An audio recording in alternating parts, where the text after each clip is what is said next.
ABC Sport continues. Thanks for your company.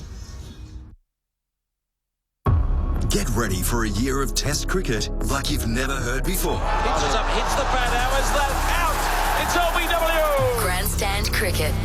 12 months, 20 Test matches, New Zealand at home over summer, the 3 most iconic overseas tours, the 150th anniversary Test under lights at the MCG. Driving through the covers and crunching it away to the boundary. And it starts now with Australia versus Bangladesh. Big shout the leg before, finger goes up and Cummins strikes. Listen to every ball live from Mackay. On ABC Listen, just look for the cricket button.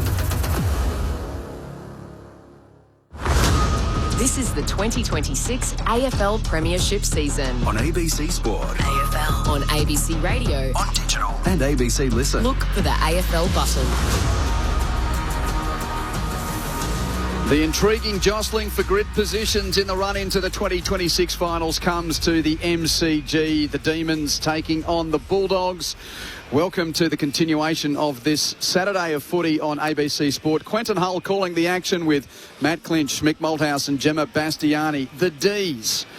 The double chance is theirs if they can take care of business this afternoon. If they don't, they might find themselves playing in the wildcard games next week. Such are the stakes for Stephen King's team and what has been an amazing rise for the Demons in 2026. Well, the Bulldogs know they're playing next week, but who and where, that is all to be decided. And boy, the cat's been among the pigeons for a while, but didn't the Blues continue to rustle the bag by knocking off the Dockers across town at Docklands earlier today? So still a number of machinations to play out, with Geelong to meet Richmond and Adelaide to play Greater Western Sydney later on today, and those two teams are right in the mix. So just as well, I'm alongside Matt Clinch to call this one, because we're going to need all heads available to keep working out this puzzle. Great to be with you, Clinchy. We certainly are. Good afternoon, Q, to you. Good afternoon to everyone. Just when we thought the top 10 was set, but the positions would change. I mean, what a victory for Carlton. So what it does mean now at the moment is the Blues are in 9th spot.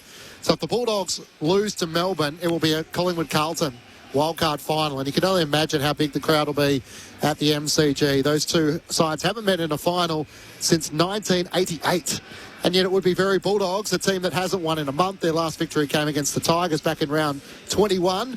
They've lost their 2 games against North Melbourne and Fremantle and a draw against the Blues last week. If they were upset the apple cart, and Luke Beveridge would love that. So the return of Marcus Bontempelli this afternoon. The disappointing news this morning is the injuries for Scott Pendlebury and Braden Maynard, but also that Tom Liberatore has had some surgery as well. So they're saying at this stage it's not season over for him, but it feels like the Bulldogs need every player to be at their best if they're to mount a charge. So we'll see what we get this afternoon. Can't wait. Yeah, no late changes, but as you mentioned, the Bont leading the 4 inclusions for the Dogs. Mind you, Bailey Dale, Ryan Gardner and Connor Butterick, good inclusions as well, with Libba originally rested, but as you mentioned, having a bit of work done.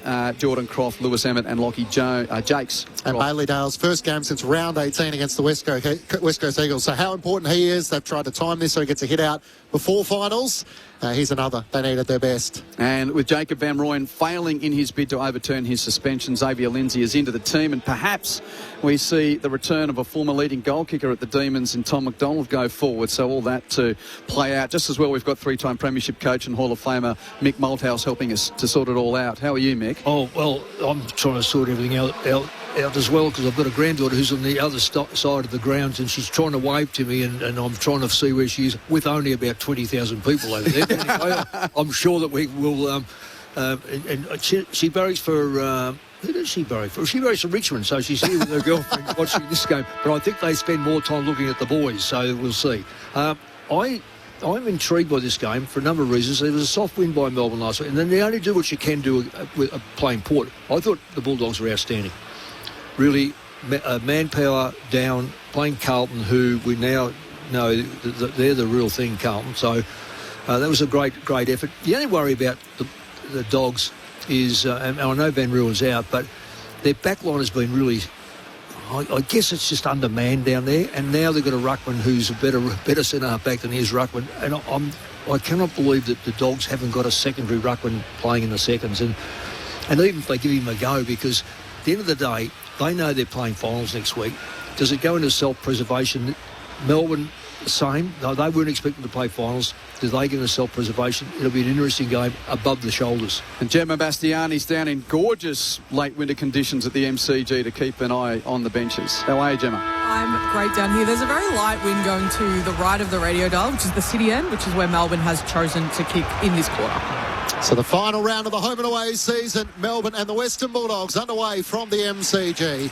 Opening tap goes down the way of the Demons. It's gathered by Jack Steele. Out pass away to Corner. Now to Cosy Pickett, who sends it to the outer wing under the Shane Warne stand side, where the mark is taken by Ed Langdon. Veers out to the right, drives it long inside 50. Petty and Jeffson are both there, and Putku Karmas flies in from the side and takes the intercepting mark. Out pass around the back to Bailey-Dale. Welcome back to him as he kicks out towards half-back. Good mark taken from Sanders. Back with a flight. Releases the Dogs with a hand pass to West. Up the wing to Bontempelli. And now the run of Butterick. Sends the Dogs to half forward. Norton worked Turner underneath. It spills to the back. Lever got a hand pass back and Turner with a chance to clear. From right half back, he's kicked to the wing, looking for Rivers, intercepted by Sanders. Rivers butters up at ground level. So does Sanders. Good battle. Sanders got a hand pass, but stolen by Langford of the Demons. Hand passes to Windsor, gives it back to Langford. Good pressure, though, from Bramble. He's going to force a neutral on the wing. Oh, Langford almost holding the ball in the end. Yep. Great tackle, really great tackle. They're on it's early days, but the run by both sides has been terrific, but the Dogs earned that one. So Bramble just forward of the members' wing for the Dogs, kicks them into attack for the first time. Norton a double grab it, triple grab it, no. Didn't have enough of it, but Matt Kennedy is the roving for the Bulldogs. Snaps from 30 and kicks the first goal. Doggies one straight. Demons yet to score, and we've travelled 90 seconds at the G. Mick Malthouse. Brilliant goal, brilliant contest.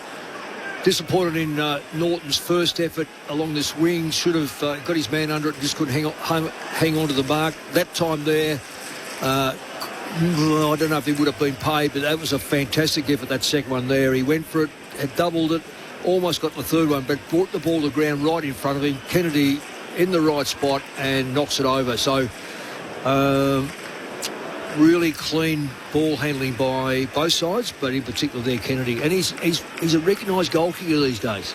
And of course you can get in touch on 0437 774 774. Off the back of 27 disposals, Matt Kennedy last week. Gorn reaches up over the top, wins down the tap, but there's no chance to break away. And Sparrow is locked up. Signed that contract extension to remain at D till 2031. Gord once more just hacks it forward, gains 20 metres. Bailey-Dale left it behind. Gathered by Windsor and Melbourne. Hand pass to Langford. Kicks long looking for Petty. Has to spoil from behind. Front and centre. Jefferson slides in. Diving on top, Bailey-Dale. Spills out the way of the Demons. Hand pass Chandler to Fritsch around the body to the goal line. And Hines trying to get back to help in the end. Just got a touch into it to ricochet into the post. And Melbourne have their first scorer behind to the Bulldogs, 1 straight 6. 3 minutes gone, opening terms. Saturday footy on ABC Sport. Bramble very short to Fraser, gives it back to him in the pocket, and Bramble kicks to defensive 50 where Dale is there to take the grab. And big eyes on him. Well, Ben, at that time, his first touch was very, very good. He gave the ball back to Melbourne. Dale kicks to a pack on the wing. Norton's got a couple to beat. Gets a free kick, though. And... oh, is there an injury to Dan Turner? There's two are gone. Dear, he is in pain. Gemma Bastiani, down to you. Your eyes are at close range there. Norton doesn't look good either. Well, he landed on his back, Norton. I reckon I hope he hasn't broken his leg, young Turner. Gemma. It was really odd because he actually did it before he actually leapt at the contest. So he hurt himself and then kind of barreled into Norton as a result of, I think, landing a bit awkwardly on that left knee. So it could be an innocuous issue with, it looks like he was grabbing at his knee or his shin. It's a really good observation. Just seen a replay. He hurt it on launch, Clinchy. He was trying to use, I think, his left leg to jump into the pack, and he hurt himself when launching into the pack, and he has been basically carried, limped off with an arm over 2 trainers and straight down the race. He is their best backline player. Make no mistake about it. So reliable. Norton is right to continue. Comes in more to Bontempelli, sends it up the wing, and Cody Waitman tumbling forward, takes the mark at left half forward. So Dan Turner straight down to the rooms after that collision. Inboard to Sanders, sends the Dogs inside 50, lob out of position. Gordon didn't hang on to the mark though. Richards to West against the boundary, centering ball, great courage. Fraser put himself in a vulnerable position and he takes the mark pretty much directly in front. Langdon couldn't get there to get a fist involved. Yeah, great square up. When in doubt, put the ball 15 metres out. It's hard to punch the ball back through the goal line. And also, if you put yourself out there, there's generally a backline player will be in behind you towards the goal. So there's a little bit of space, and he took that space to take the mark. So after Matt Kennedy booted the opening goal, Joel Frazier with a chance to extend the Dogs' lead from directly in front, 15 metres out. The Dogs double up early, and they open up an 11-point lead here. 2 straight 12 to Melbourne, 1 behind. And another dismissal for Australia in the cricket. Had your finger up. I wasn't quite sure what you were meaning. All of a sudden I realised it was a wicket. So that's not the finger up for out, but that's the finger up for I have news from Mackay. Bangladesh today all out for 64. Steve Smith has been dismissed LBW for 42. He reviewed on LBW, but it was clipping the bail, so Australia 4 for 118 with a lead of 54. Carey has joined Green at the crease. Green not out 21 earlier if you missed it. Stark 6 for 12. Bangladesh out for just 64. So when does Steve Smith really think he's out? Only with the 3 stumps and knocked over? Something like that. Mick, of course, you can catch that action on the red cricket ball button on ABC Listen. We'll keep you up to date here. Gawn clean possession at the centre stoppage. Kicks Melbourne to half forward on the head of Fritsch. Couldn't take the mark under the spoil of Williams. It goes to the foot of the pack, and we'll see a ball up. Bulldogs 2 straight. D's 1 behind. As well, it was Lobb in ruck, tapping down to Richards. Centre half back, a rush clearance from Ed Richards to the wing, but Rivers gets underneath it to mark for the Demons. Out pass from Rivers to Jaff, who kicks out towards the boundary line. 2 wide, out of bounds on the full. The Bulldogs will take it back. Gemma Bastiati on the boundary. Yeah, Daniel Turner, like Lazarus, has just returned and he's just going through some run-throughs on the bench. He seems relatively okay, so if there's any changes there, I'll let you know, but it looks like he's ready to go on. Well, that's good. Thanks, Gem. Great news for Melbourne fans. Aaron Norton stayed out there. Karmas inboard. Finds Bontempelli, gets the hand pass to Carmichael, sends it up the wing for the Dogs. Mark is taken by Sanders. Of course, the Demons have won 10 of their 11 games here at the MCG. The kick up the wing, looking for Dolan, spoil it away.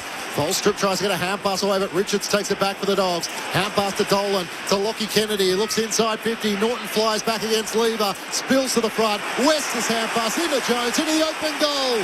And the Dogs have the opening 3. Artie Jones with that electric pace. And they're off the leash early. 3 straight 18 to Melbourne, 1 behind. 7 minutes gone opening term. Saturday footy on ABC Sport with Mick Malthouse. This is followed up from the Carlton game. Real solid run, good one touch. What I like about the Dogs, what I liked about the Dogs last week, what I like about them this week, is they're dominating possession rate, but they're not mucking around with the ball. They're getting the ball as quick as they can inside their front 50. Even though it's only 3 times in for 3 goals, but it's looked good. Gemma on the boundary. Just one for Mick to potentially keep an eye on. Jack Steele was going to Marcus Bontempelli at stoppage, and now he's just rotated with Joel Fitzgerald, who we know can be a very defensive midfielder. So maybe that's the rotation for him. Sparrow with the clearance for the Demons in the middle. Kick to half forward. Fritsch does the roving. Bontempelli tackles him from behind, puts him off his kick. Dogs ball. Dale under pressure. Hand pass turned over. Pickett steals it for the D's. Hands it out the back to Gawn. 1-2 with Cozzy, who's 60 from goal. Short pass. Fritsch dives forward. Yes, he caught it. Yes, it went the distance. It's a just on both accounts, but a mark to Bailey Fritsch. Man on the mark, 49 from goal, slight angle to the left. Yeah, Fritsch he's the player in that forward line right now. Van Ruin not there. He needs to step up, and what he's done so far, he has. He's got his hands on the football. He's looked impressive. 33 goals for this campaign. Last year it was 36 for Bailey Fritsch. At his best, he knocks these through. Demons need it. Doesn't hit that as well as he'd hope on his left. It's right to the line and touched through for a point. Bulldogs 3 straight 18. Demons 2 behind. 9 minutes travelled. Saturday footy on ABC Sport at the MCG. A round of applause you might be able to hear in the background is for Dan Turner, who's just come on after that knee collision early in the contest. The Bulldogs by 16 points. Bramble brings the Dogs back into play. in the left back pocket. Sharp offered a good presence to just pressure the kick, and Matt's gone with the intercepting mark against Rory Lobb. Takes it back for Melbourne at right half forward. Well, that's plan one, is keep the ball away from Gawn. In all honesty, just don't kick it near him. Gawn kicks it in for Penny, who rises from behind Buku Karmas and takes the mark. And this is the aerial threat the Melbourne can provide, and maybe the vulnerability in which the Dogs do have in their defensive 50. And as Mick May mentioned, there's no Jacob Van Rooyen, but there is Harrison Petty. Tom McDonald is about to come on for the first time this afternoon, and he's going forward as well alongside Jefferson. So the Demons need to get going. Well, that's keeping the talls down there, keeping a very not a big, strong back line by the Dogs. 2 goals or more in his last 7 matches for Harrison Petty. 2-2 against Port Adelaide last week. Out to the right. This is across the face of goal. To the left-hand side. Fritsch against 2. And in the end, a good mark taken by O'Donnell, who marks in the right back pocket for the Dogs. The Bulldogs by 16 points. After the Blues beat the Dockers by 37 across town at Docklands. Very short pass to Buku Karmas in the right back pocket for the Dogs. If this is in the air near Gawn, they've just got to spoil. Well, Norton gets to the front of the pack, Mick. Yep, that's and fair. Takes the mark for the Bulldogs. Just forward of right half back. Plays on. Good kick to the middle of the ground. Butterick marks near the bullseye. Can turn and go, and does. Right foot kick with a wave going into attack. West's the target. Great nudge from Bowie to push him off the drop. And he earns... Oh, no, it's kept in. That was a throw from Dolan. And the ump says... was out anyway. Throw it in. That's good play by the Dogs. Again, as I said before, they're using the ball... I think they're using the ball better now than what they have through the year. They just used to muck around with too many hand passes. This is going direct. They're finding space. That was just about a half a metre short of where that ball needed to be over the back of the Melbourne player. The coaching icon Mick Malthouse with you on ABC Sport. Lobb tries to take it out of the ruck against Gawn. Got it to Waitman. Hand pass to Davidson just inside 50 around his body to the goal square. Dolan's there. Lever makes the spoil. It's still in play. Artie Jones races after it. Retreats back with a hand pass to Sanders. Sidestep Fitzgerald. Steadies on goal and misses to the left-hand side. So it's all the Dogs early. They've had 6 of the first 10 inside 50s and lead by 17 points through 12 minutes in the opening term. Could not want for better late winter conditions in Melbourne as Salem runs out of the goal mouth. The inbound for the Demons is long. Langford 1-on-1 with Sanders, who beats him pointlessly. Just protected the drop. And Sanders will put the Bulldogs back into attack. He kicks for Norton in the pocket. He's got 2 to beat with Lever. Oh, he'll mark that. He punched it and then grabbed it close to the boundary line. The ump says, yep, that's in. So Lever takes the mark, as it turns out, in defence. Kicks across the goal mouth to Tolstrup. Kicks it to the left back pocket. Langdon gathers on the half volley. Plays on, drives the ball to the Shane Warne wing. 2-on-2 contest. O'Donnell with the fist for the Bulldogs. Rode by Fitzgerald of Melbourne, though. Hands it to Bowie. Given to Petty by hand. Just defensive side of the wing. The kick is on the head of Bramble and climbing over the top to take the mark. Windsor got high to take the grab. Out past to Pickett. Not a bad option. Give it to Cosy, although he misses his intended target in Fitzgerald. Shoves Carmichael out of the way. Takes it back for Melbourne inside 50. Fitzgerald's kick is chopped off. And Selwood getting back. Marks in front of Tom McDonald. Out pass away to Karmas. Buku's chip kick finds Rory Lobb. He gives the hand pass away to the run across half back. Fraser looks out to the members' side. Artie Jones is in space. He marks in front of Christian Salem. The Bulldogs by 17 points. Pokes a kick up towards Dolan. Just got there in front of Turner. He's back on the ground after a collision with Aaron Norton in the opening few minutes. Dolan looks up. It's stationary inside forward 50. Norton wants it to the pocket. Dolan more central than that. Great patience. And all of a sudden Fraser was all on his own. No one on the mark, so he plays on and misses to the right-hand side. A chance for 2 in the opening quarter for Joel Fraser, not to be. And the Dogs lead by 18 points, but some defensive lapses there, which will concern Stephen King. Oh, terrible. Terrible by Melbourne. They're all over the place, particularly backline. That Fraser, he was 15 metres clear of any player near him. He could have gone back and had a shot or played on. Now, he probably took the right option, but missed the absolute sitter. But Melbourne have really been poor defensively so far. Jaff long from the pocket, almost turned over, but Chandler cleans up. Demons ball. Hand passes to Bowie at right half back. It's a hoping kick off a step around the boundary line, which takes the knuckle of Williams and goes out of play. So Dogs 6 times inside 50 for 5 scores, Mick. Yeah. And Melbourne 7 times inside for only 2 behinds. Yeah, well, that's 6. before it was 6 for 5 scoring shots. Could have been 4 goals, easily 4 goals, because they're finding good space, the Dogs. Gawn wins the tap down on the wing from the throw-in. Well, kicked out of the air by Sparrow towards half forward for the D's. But Petty was led to the ball by O'Donnell. Wins it from Melbourne. Kicks to half forward. Jats in the way. That's a mark. Jones pinched it from him, trying to live up to the Artful Dodger kind of notion. Yeah, he picked a pocket there, but no. It's Jats' mark at right half back.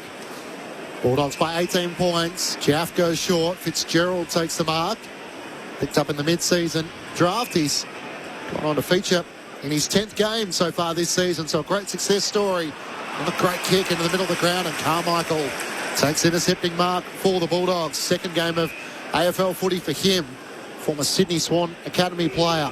Cross half back to Buku Kamas, who goes short to Hines on the bounce. He's got a problem as he's tackled by Windsor. No chance to get rid of it, and the umpire will board up. Just poor disposal. The action was right. Keep it away from Gawn. Don't let him get involved. But you've got to hit the targets from 15 metres. McDonald and Gardner in ruck. Share it. Steele for the Demons gets the extraction. Hands it out the back to Fitzgerald from 70. Bangs a Hoper inside 50. Big pack. Off hands. Hines first a metre for the Bulldogs, but his handball was read by Langdon. Great, beautiful read of the footy. And then he kicks it left foot outside of the right foot outside of the boot from the left forward pocket. That is a stunning goal for the Demons first. The intercept, the finish, real highlight from Ed Langdon. Bulldogs 3-2-20, Demons 1-2-8. Yeah, he's been in pretty good form, Langdon. And the other thing is what he's done this year is he's actually kicked a couple of goals. I don't know what his numbers all year, but nonetheless, I've watched him now. He's far more reliable to kick the goal. He used to have a lot of shots, but just he didn't back himself. He always pulled the ball to the right. Now he's starting to. That was, I know it was an open goal in terms of where the play was, but he's a very efficient running player who can put pressure on the scoreboard. Bulldogs by 12 points. Quentin Hull, Matt Clinch, Mick Malthouse and Jimmer Bastiani with you for Saturday Footy on ABC Sport. Petty and Gardner having a run in the ruck, the two backup rucks as it comes down. Free kick going Melbourne's way as Steele was taken high, and he'll take it to the left of the centre circles. The Melbourne clearance in the middle of the G. Cuts on his right-hand side. Kicks it long in the McDonald and Jefferson direction. Crumbing it is Sparrow front and centre. He's locked up by Sanders and Selwood, and the umpire will board up. It's 35 metres out from the Demons' goal. They're going to the city end in this opening quarter. O'Donnell one down the tap against Petty. Found it out the way of Matt Kennedy. Kicks out end over end. Out towards the Shane stand side. Hines will get there first, but getting over the top of him is Ed Langdon. And forces a stoppage on the outer side. Gemma Bastiani on the boundary. Yeah, just a positional one. Everyone's kind of signalled Tom McDonald forward in the absence of Jacob Van Rooyen, but it seems like he's actually rotating between defence and forward, depending on who's on the bench at any one moment. He was in ruck there, Gemma. Knocked that one away on the wing. Umpires found a free kick, though, going Melbourne's way. Jefferson to receive it. 65 from goal at left half forward for the Demons. Kicks to the pocket. Karmas over the top, but Petty in front. Too strong. Hands were good. He had first and telling touches to complete the mark. Yeah, there's one option, as far as I'm concerned, as a backline player in that position, and that is you've got to smash it. The option two is only when you're totally clear, and there's no way with players in front of him like that that he could have got to the ball. Setting up for the right-footed snap punt from about 35 metres out, Harry Petty in the left forward pocket. Dogs kick the first three. This for two on the bounce for the D's. Great execution from Harrison Petty. And the D's have settled. Dogs 3-2, D's 2-2, and we've travelled 18 and a half minutes first term. Yeah. Good game of footy. Really good game. We're sitting here before the game started thinking, where does it all start? Where does it all finish? What happens here if they win? The Dogs win, where do they go? Where does Melbourne go? I know we've got other games tonight and tomorrow that will have some bearing, but the Dogs in their position right now, the best they can do is stay in, I think... in the wildcard games? Yep, they go 8th or 9th. They can't go any higher. They can't fall out, but they can change their opponent. Melbourne, the danger sides for Melbourne. If Melbourne get beaten, they will drop out and could possibly drop into that 7th position, which is not ideal. Those 2 games to come, Geelong and Richmond and Adelaide and GWS later tonight. The Mick's making reference to. Steele lays the tackle on Ed Richards and forces a stoppage almost at centre-half forward for the Demons. Gawn crashes into his opponent, wins down the tab. Trying to knock it clear. Cosy Pickett slides in, can't gather. Matt Kennedy to Ed Richards, tackle, no whistle. Bontempelli gets it out to Bramble. Hurries a kick up towards Riley West. He works it to the back. Cleverly slapped it on to Davidson. Ducks out of the tackle from Turner. Looks up, Waitman leading back to goal. Open to the open goal. He puts through his first. Brilliant. That's the Dogs at their best. As Cody Waitman becomes the 4th individual goal kicker, and they steady after Melbourne had kicked the last 2. 20 minutes gone in the opening term. The Bulldogs 4-2-26 to Melbourne 2-2-14. The Dogs out by 12 points. Ahead of Mick, Gemma Bastiardi on the boundary. Yeah, Cosy Pickett took a long time to get up from that previous incident, and he's just testing out his right leg as he got up, but he's a little bit lame, so we'll keep an eye on that. Hopefully he's all good to go. He's just brushed off the physios, but fingers crossed it's nothing too serious. Yes, they certainly need him. He's one of the most exciting players going around. That was brilliant play by the Dogs, though. They opened up Melbourne backline again. Melbourne had the extra one, but they would all drag forward. As soon as that ball was turned over, they just took off. And Waitman, as smart as he pushed himself into the open, the player was able to see him and direct that ball. Gawn first touch in the middle, but lob roves and kicks the Bulldogs towards half forward. Bounces in front of Davidson, has a fumble. He's pushed off it by Lever of the D's. Went to deck. Davidson jumps in and tackles him. Got rid of it, though, to Bowie by hand. Hands it on to Rivers. Rush handball to half back. Puts Steele under pressure. Pinched by Dolan of the Dogs, and he squirts a short pass to Davidson. Marks 50 from goal. Kicks to the pocket for Norton, who takes the grab, but in a very tough position right on the boundary in the right forward pocket. Will suit his left foot, though.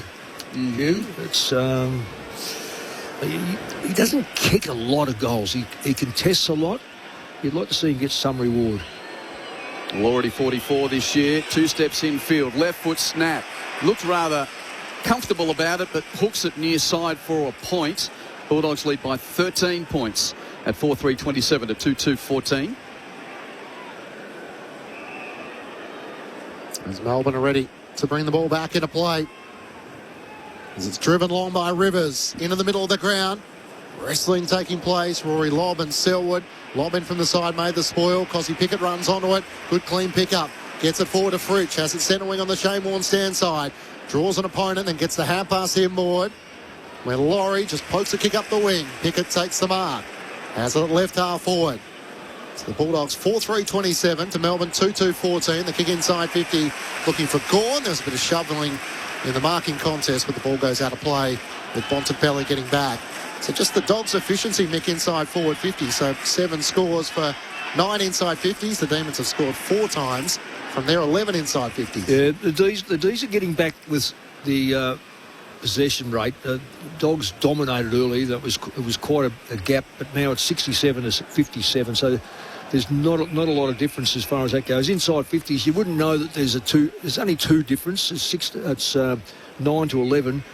I think it's more going to be the clearances and how Melbourne can utilise Gawn. It's 8 to 5 at the moment.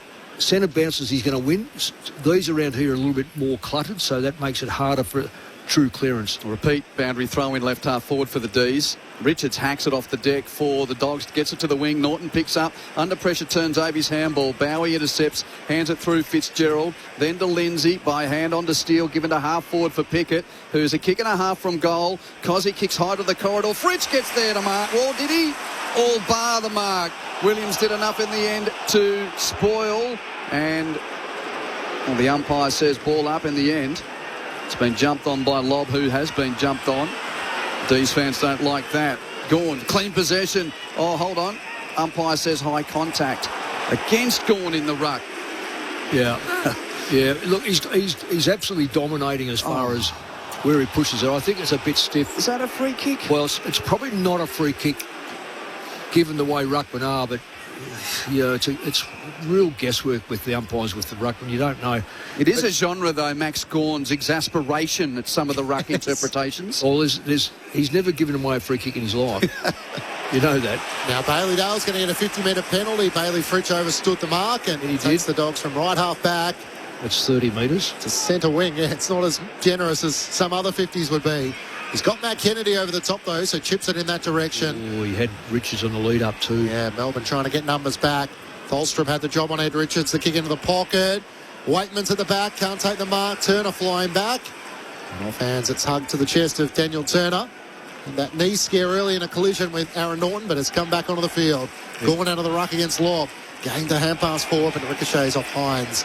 And goes out of play at the punt road end. The Dogs in their attacking 50 in the right forward pocket. And big news from the match review, Ty Gallup has escaped suspension for his tackle on Charlie West last night. Was he charged at all? Yeah, careless, low impact, high contact, $2,000 fine with the early plea mix, so was charged, but low scale. Waitman roves the thrown in the pocket for the Dogs. Centering kick on the head of the pack. It evades all. West's first to meet it for the Bulldogs. Swivels on his right from 40.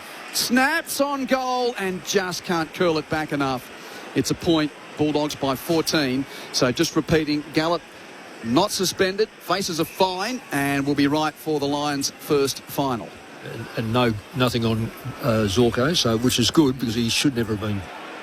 Tholstrup straight down the middle for Melbourne. Fritsch had to come late, made the spoil. Spills out to Rory Lobb. Out past to Matt Kennedy. Out past Miss Bramble. Has enough time to gather. Got it to Bailey Dale. Chips it over the top to Lachlan Kennedy. He has it at right half forward. The Bonks on the lead. He takes the mark at right half forward. Great to see Marcus Bontempelli back after that Achilles soreness last week. Tries to pierce a kick looking for Norton into the pocket, but it's well defended. And Lever did tap it towards the boundary line, but the umpire said enough pressure there to see it out of play. So someone's coming off here. He's just walking. It might be... Oh, it's blood. The blood rule. I wonder if the umpires have stopped play for this. Yes. No, they're going to throw it in. No, they're not. No, ball thrown in. Bulldogs in attack. Gorn knuckles it away from Lobb, but Bontempelli's out the back. Bounce evades him. Pressure from Steele didn't help. Picked up by Pickett for the Demons. Hands it to Langan, hands it on to Fitzgerald at left half back. He kicks to the wing. Not great penetration. Bramble leads Jefferson to the ball and takes the mark. Gemma? What's the slowest walk-off I've ever seen, given that the umpires didn't stop play? We'll get back to you, Jem. Bramble plays on from forward of the wing, kicks the Dogs into attack again. Richards the target. Lever spoiled, but Richards roves his own work. Snaps on his left. Is there anything this guy can't do at the moment? The hair may be red, but the form is purple. Boy, he's playing well, Ed Richards. And that's the Bulldogs' fifth goal. 5-4-34 leads 2-2, 14, 27 minutes into the first quarter. Saturday footy on ABC Sport at the MCG. Gemma, what did you have there? Yeah, there was a big clash of bodies in the middle of the ground, and Bailey Williams was the one that came off worst. He did lay down on his back for a fair while before actually getting up, so he got a copter knock to the face. The right side of his face was bleeding, and he did take a while to get off the ground, so he's gone straight down into the rooms. I'm just going to double check if there's any sort of head injury assessment, given it was a facial knock, but he's definitely getting the face stitched up at least. He just worked out, Jeremy, I don't know if you can check with people down there, but to walk off so slowly without an umpire stopping it, that's a bit of a concern. Yeah, I don't think the umpires actually realised he was bleeding. I think they just thought it was an injury. Well, there's only 20 of them out there. He lost the boot as well, Ed Richards, so put it to his ear in goal celebration, sort of Maxwell Smart style. I guess when it's all going your way, it's all going your way. The Bulldogs by 20 points, back in the middle of the ground. Non-officiating umpire says it's a Melbourne free kick. And here the Bronx cheers as Max Gawn will get a free kick here. As a defensive side of the centre circle, sends the D's up towards half forward. Langford trying to work Fraser underneath, now has to try and deal with an opponent in Carmichael. He didn't get a clean hand pass away, it spills out. Taken by Rivers, hand pass to Chandler. He kicks up inside 50. Sparrow can't complete the mark. Karmas gets the hand pass away. Works it out to Luke Kennedy. Kicker smothered. Spills out to Windsor, then had a fumble, left it behind. Langford got it back to Petty. Centering kick across his body. Fritsch outnumbered. Selwood makes the spoil for the Dogs. Racing onto it, Steele. Hand pass to Max Gawn. 50 out. Great vision. Pokes the kick out looking for Langford. It can get to him. Bailey Dale takes possession. Hand pass to Selwood. Kicks it up the wing. Artie Jones and Jaff one-on-one. And the Melbourne defender takes the mark. And it will be coming back into attack for Melbourne. Conservative kick from Jaff, though, wide to the half-forward flank. And Fritsch has got it still, the best part of two kicks from goal. Bulldogs 5-4-34, Melbourne 2-2-14. Fritsch now with that left boot, puts the Demons into attack. Petty to the front of the pack, got a piece, couldn't mark. Sparrow Roves immediately tackled by Fraser. Ball up. Fritsch has changed his style under Stephen King, but generally he'd be kicking that to Van Ruin. Now Van Ruin's not there, so he's now got to lower his eyes and perhaps find a different target. Lob taps down, Fraser kicks clear for the Dogs. Battle on the wing, and in the end, it's won by McDonald to the Demons. A little soccery now kicks the ball inside 50. Lob flies for the Bulldogs, and we'll get a free kick. Chop of the arms against Matt Jefferson. So free kick to Rory Lobb on defensive 50, right half back, as the artificial light just takes a little bit more prominence here. Clinchy, but boy, coming down on the plane from Brisbane today, Melbourne's turned on its winter finest. What a glorious day. We only have good weather. I was going to say it's only bucketed with rain for 2 weeks, so we put our best on for the weekend for you, Q. Karmas into the back pocket, where O'Donnell takes the mark. The Bulldogs by 20 points. We've just flicked on the radio. Carlton upset winners over the Fremantle Dockers. The kick is smothered by Petty. Spills out to Chandler. Demons are on. Fritsch in the pocket. You cannot turn over the footy there. No. Very ordinary. Didn't get off the mark, didn't elevate the football. It's a common thread. Fritsch wastes no time, cuts on his left, across his body, and makes sure the Dogs pay the full toll. Bailey Fritsch puts through his first. He joins Ed Langdon as the goal kickers for the Demons. 5 individual goal kickers for the Bulldogs. And the margin is back to 14 points the Doggies' way. 5-4-34 to Melbourne 3-2-20. 31 minutes gone, opening terms. Saturday footy on ABC Sport. You with the coaching icon, Mick Moldhouse. Now, Matt, I will say this. I'll test your memory, but I reckon the Dogs get a lot of goals kicked on in the last minute of the play. I reckon even last week, Carlton kicked goals again. So I'll stand corrected on this, but just I do follow the Dogs because my son and his 2 sons, my 2 grandchildren, are very much into the Dogs. And I just reckon they just give up the 1 minute to go goals. That should have been cleared. That was a smothered ball off the mark, and it ended up in Fritsch's hands, and he's knocked it over. Australia's lost 2 wickets and 2 balls, meanwhile, Mick, at the cricket. Carey out for 5. Webster, LBW, first ball. So the Aussies are now 5 up. Well, potentially Webster's reviewing.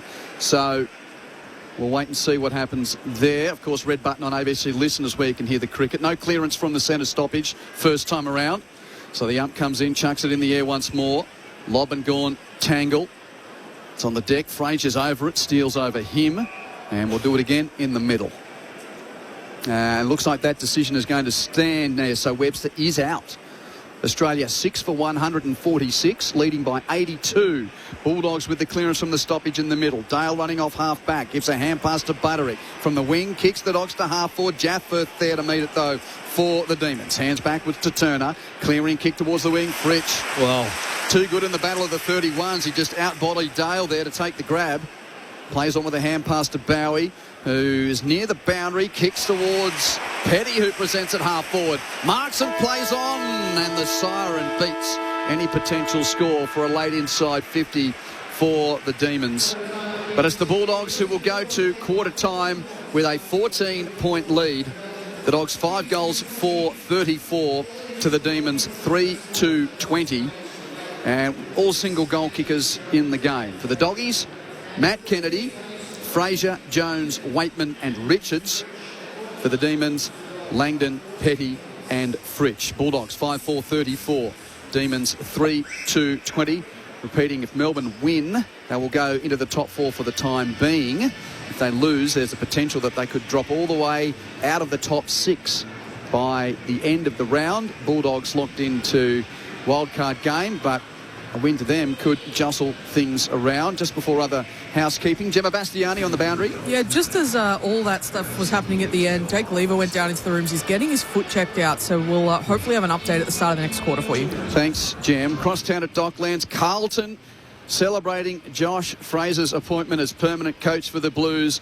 A 37-point victory over Fremantle.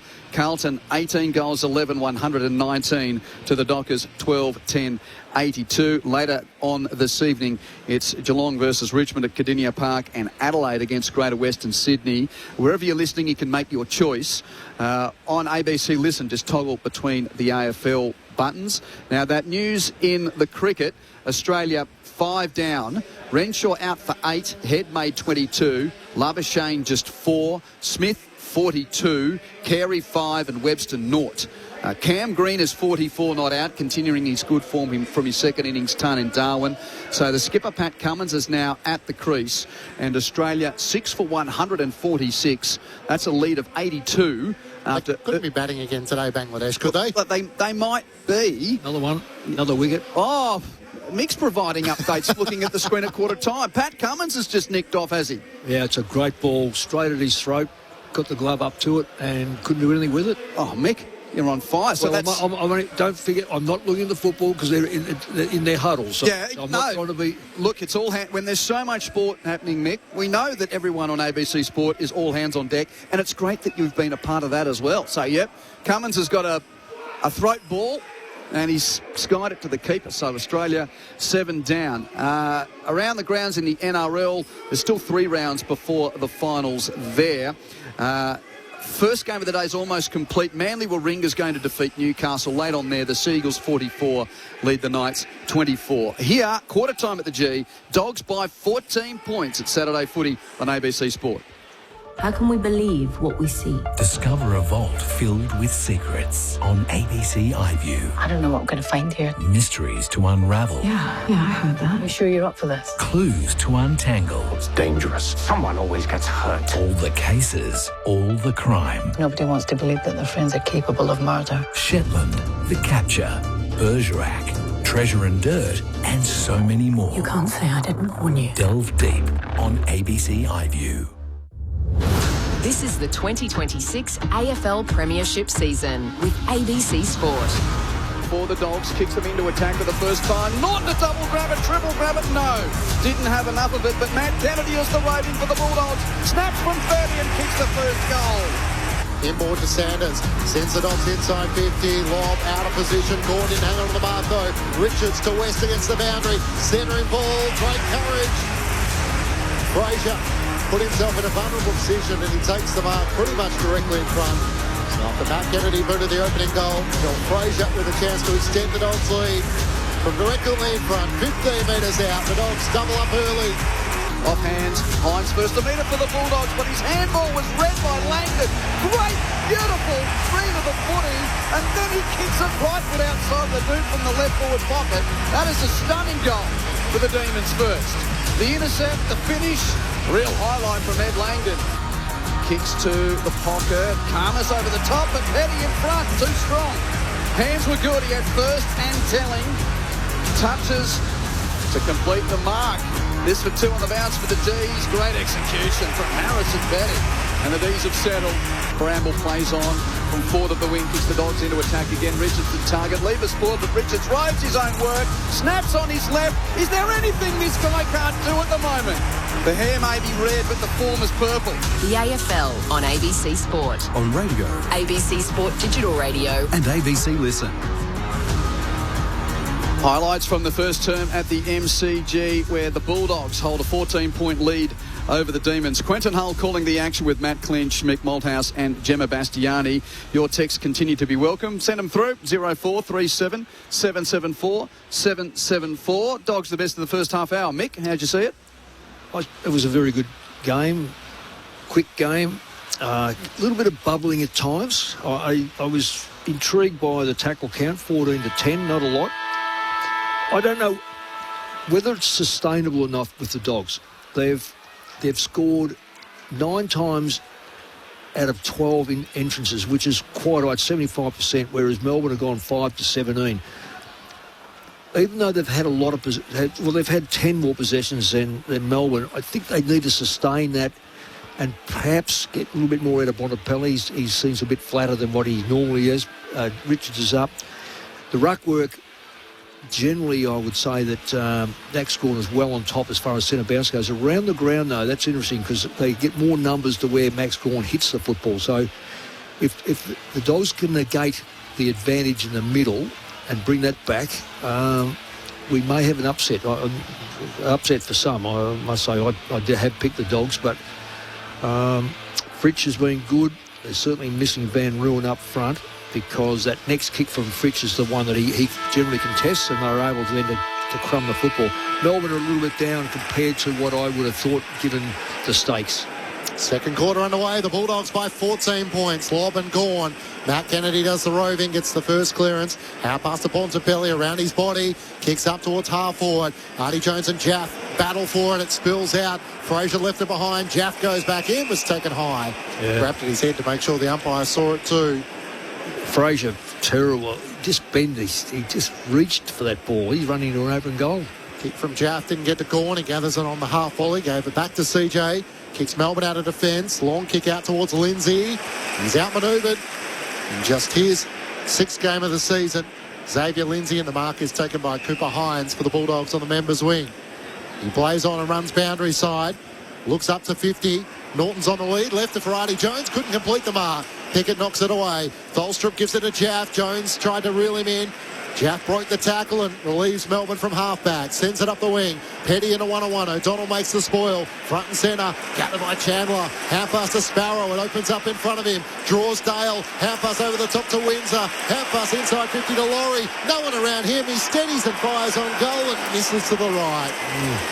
Had a lot more time than he realised. The opening score of the second quarter behind. The Bulldogs lead by 13 points. Under 90 seconds gone in the second term.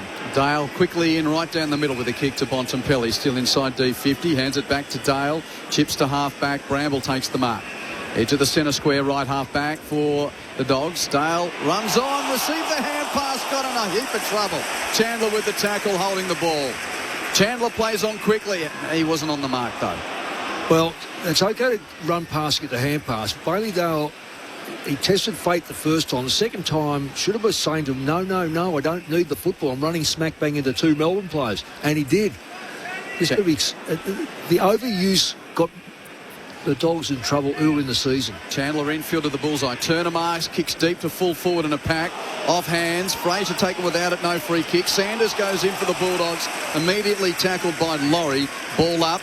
Gemma on the boundary. Jake Lever's just emerged from getting his foot checked out, doing some run-throughs. Seems to be moving a little bit lamely on that right foot, but we'll see how he goes. Thanks, Jam. Gawn tries to stay out of the ruck. Rory Lobb takes him in a tackle and will go no further. Right forward pocket for the Demons. The Bulldogs by 13 points. Early stages of the second quarter. Umpire throws it up. Gawn tries to flick it boundary side. Lobb got it down to Fraser. Clearing kick straight towards the boundary. This will be coming back. Lasso free kicked away of the Demons. Rivers will take it, but he's outside 50. So Petty's in the goal square. Tom McDonald, Bailey Fritsch as they try and just block some space for someone. McDonald led into the pocket. The kick is over his head. Petty came out late. And James O'Donnell takes the intercepting mark for the Bulldogs in the left back pocket. The Dogs by 13 points, early stages, second quarter. O'Donnell's exiting kick, a boundary hugger marked by West, left half-back, kicks infield to the Bont, marks and strolls through half-back, 2 steps and kicks to the wing. Norton marks in space, 2 steps and bangs it deep to attack, looking for Jones, who marks despite the late arriving pressure of Jaff. Beautiful ball movement from the Bulldogs on the southern wing. Outstanding. And again, that coverage there, 4 possessions, and it took it from the back pocket into, and Jones had to take a good mark over Jetta. He was in a good position as a backline player, but Jones was up to it. Hard in the left forward pocket. Man on the mark's only 20 from goal, though. So Artie Jones has got one already. Setting up for the right-footed snap. Couple of steps infield. Curls it around beautifully. First goal of the second term goes the Dogs' way. Jones becomes the first multiple goal kicker in the game. He's got 2. The Doggies by 19 at 6-4-40 to 3-3-21. Nick Malthouse. I did say at quarter time, the player that needed to lift the most would probably be Bontempelli. He's had 4, and he was on the end of that one too. Well, not on the end of that one, but he was in the middle of that one. They've got that long ball into a good position. He's certainly will trouble him if he keeps getting the footy. Taking more wickets, Mick. Oh, another one. Starkers is out. I think Bangladesh will be batting before the day's out. 8 for 148, Australia. The lead's 84. Mitch Stark out for 1. Yeah, well, we're very good at 2-day tests. When I say we're good at it, no, we're not. We've got bowled over at the MCG. This is... I thought you're very brave mentioning it at this venue, Mick. Back in the middle, Gawn takes it out of the ruck against Rory Lobb, gets the clearance up towards half forward. Bramble dropped the mark. Chandler's hand pass too sharp. for Windsor, although Fritsch got it back to Windsor at right half forward. Kicks inside 50. McDonald in a wrestle with Karmas. And Tom McDonald too strong on this occasion. Directly in front, 15 out from home. Yeah, that's what I said before the game, that if there's an Achilles heel for the Dogs, it's just they just lack a big strong bodies back there. Lobb has to ruck, so they lose him, and they're undermanned as far as height and weight goes. Tom McDonald, after 16 seasons, announced his retirement, but the season's still running, and now he's a forward in the absence of Jacob Van Rooyen, the leading goal kicker for the Demons, and a much-needed goal for the D's here.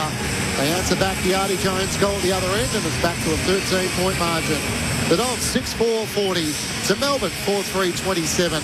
A goal apiece so far in this second quarter. And he finally kicks his first goal of the year, of course, as a former forward. But and Stephen King didn't show that card straight up. We expected it, but he sort of had him in ruck and other positions before getting him deep. Yeah, well, when you've got a weakness, you've got to look at the opposition and find that weakness. The weakness is, as I said, they just don't have the manpower down there. So why not throw as many players? Well, don't be surprised at some stage if they need a quick goal is to put Gorn out of the goal square, because there's not many players, unless Lobb goes back with him. They've got no one else to go with him. So 13 points to lead to the Bulldogs. Gorn again too good for Lobb at ruck time, but Fraser sharks the tap and kicks the Dogs inside 50. Jones leads out almost a tumbling mark, just couldn't complete it, diving to the deck. Picked up by the D's. Jath with the hand pass to Sparrow on D50. Hands it to Steele at left half back, kicks it wide to the wing, through the fingers of Chandler. Langford first to meet it for the Demons. He's under pressure from Sanders, and he then toes it over the line. That's a last disposal free kick against. Oh, and that'll be 50 against him too, because he's chucked it over Riley Sanders' head. That was silly. Yeah, just immature. You've kicked it out. You didn't intend to. It's not your fault. So don't give away. That's another short 50 metres. I wouldn't want to be buying land off this bloke. So Sanders has it on the members' wing, just short of right half forward. Kicks it up to Matt Kennedy, who takes the mark. The big upset today, the Blues defeating the Dockers by 37 points. There's Matt Kennedy inside 50. Norton trying to get a run at it. Jack was there. Good strong mark. So it means if the Demons win this afternoon, we could end up with a Collingwood-Carlton wildcard final. Those two sides haven't featured in a final since 1988. But if the Bulldogs have other ideas, they can climb their way somewhere up towards potentially taking on the Pies in that wild card game. On the wing, it was knocked out by the Bulldogs. The umpire late to say that's a throw. Melbourne fans on the members' side realised that. Finally got the whistle they desired. Yeah, I reckon it was more knocked out than handed out. I'd like to see that again. Well, Matt Kennedy wrestled it out, and in the end it kind of got spilled out, but he didn't get a hand pass away. I don't want to get too funky, but Dogs lose. It's probably Geelong or Adelaide for them. Yeah. But if Dogs win, as we look down at our notes as to what it all means, Turner across half back. If the Dogs... sorry, you're doing the call and I've got to do the hard stuff, Clinchy. That's right. That's okay, I'll work that out. Lever out towards half forward. Sharp takes the mark, turns on his right hand side, kicks inside 50. Tom McDonald and Petty there. Neither took the mark. Davidson with a clearing kick. Out towards Norton. He's shoved out of it by Lever. Umpire says that was legal. Jake Lever took a deep breath and takes the mark. He's at right half forward. Reloads inside 50. Petty sensed himself. Karmas came late. Spoils it down. Got it to Bontempelli. Hand pass to Davison. Kicks out towards the boundary line. Lever wants it to roll out of play because it will be a lasso free kick for the Demons. I'm nervous doing this, but if the Dogs win, they'll go to 8th and play Collingwood, because they'll go to 54 premiership points. Collingwood's 52 premiership points, and the Blues are 50 premiership points. His Lever's kick inside 50. Big spoil from O'Donnell, and it goes out of play. As long as you and I are both saying the same things, then we're on the right page. It is one of the most nervous parts of the broadcasting year.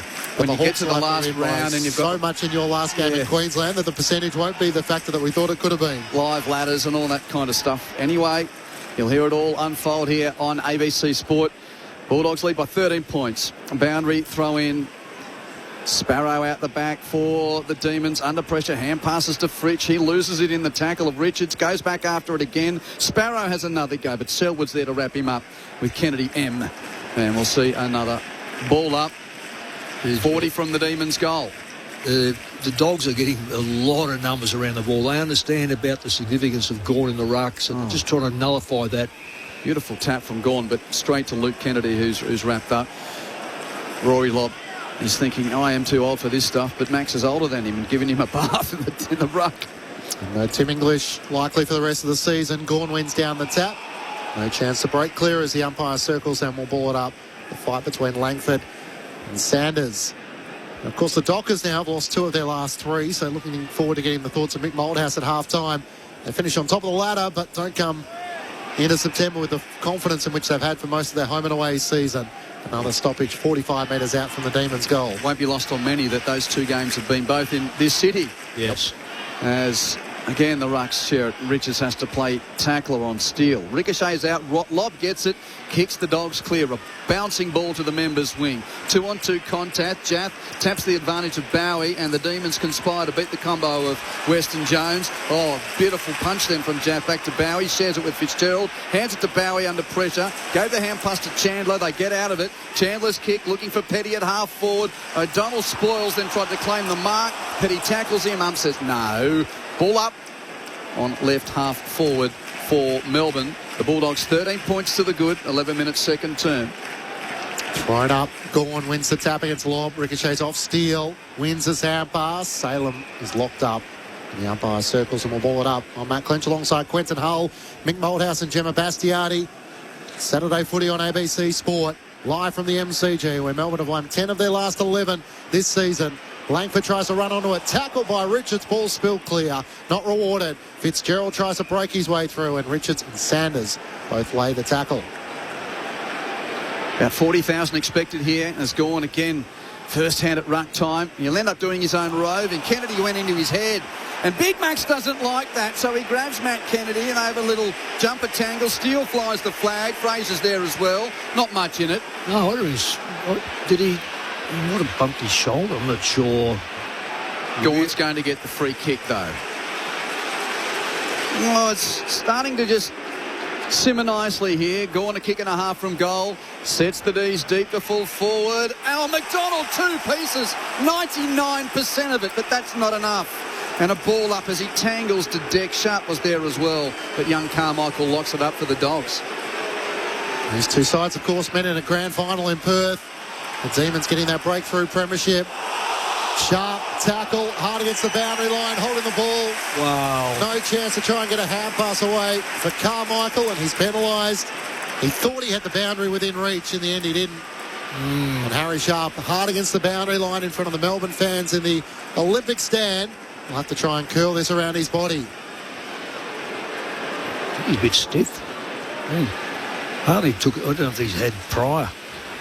A goal apiece so far in this third quarter as the Demons try and make inroads after the Bulldogs started promisingly. Sharp 3 steps out, curls it around his body. It's the near side all the way. He misses to the left and a minor score.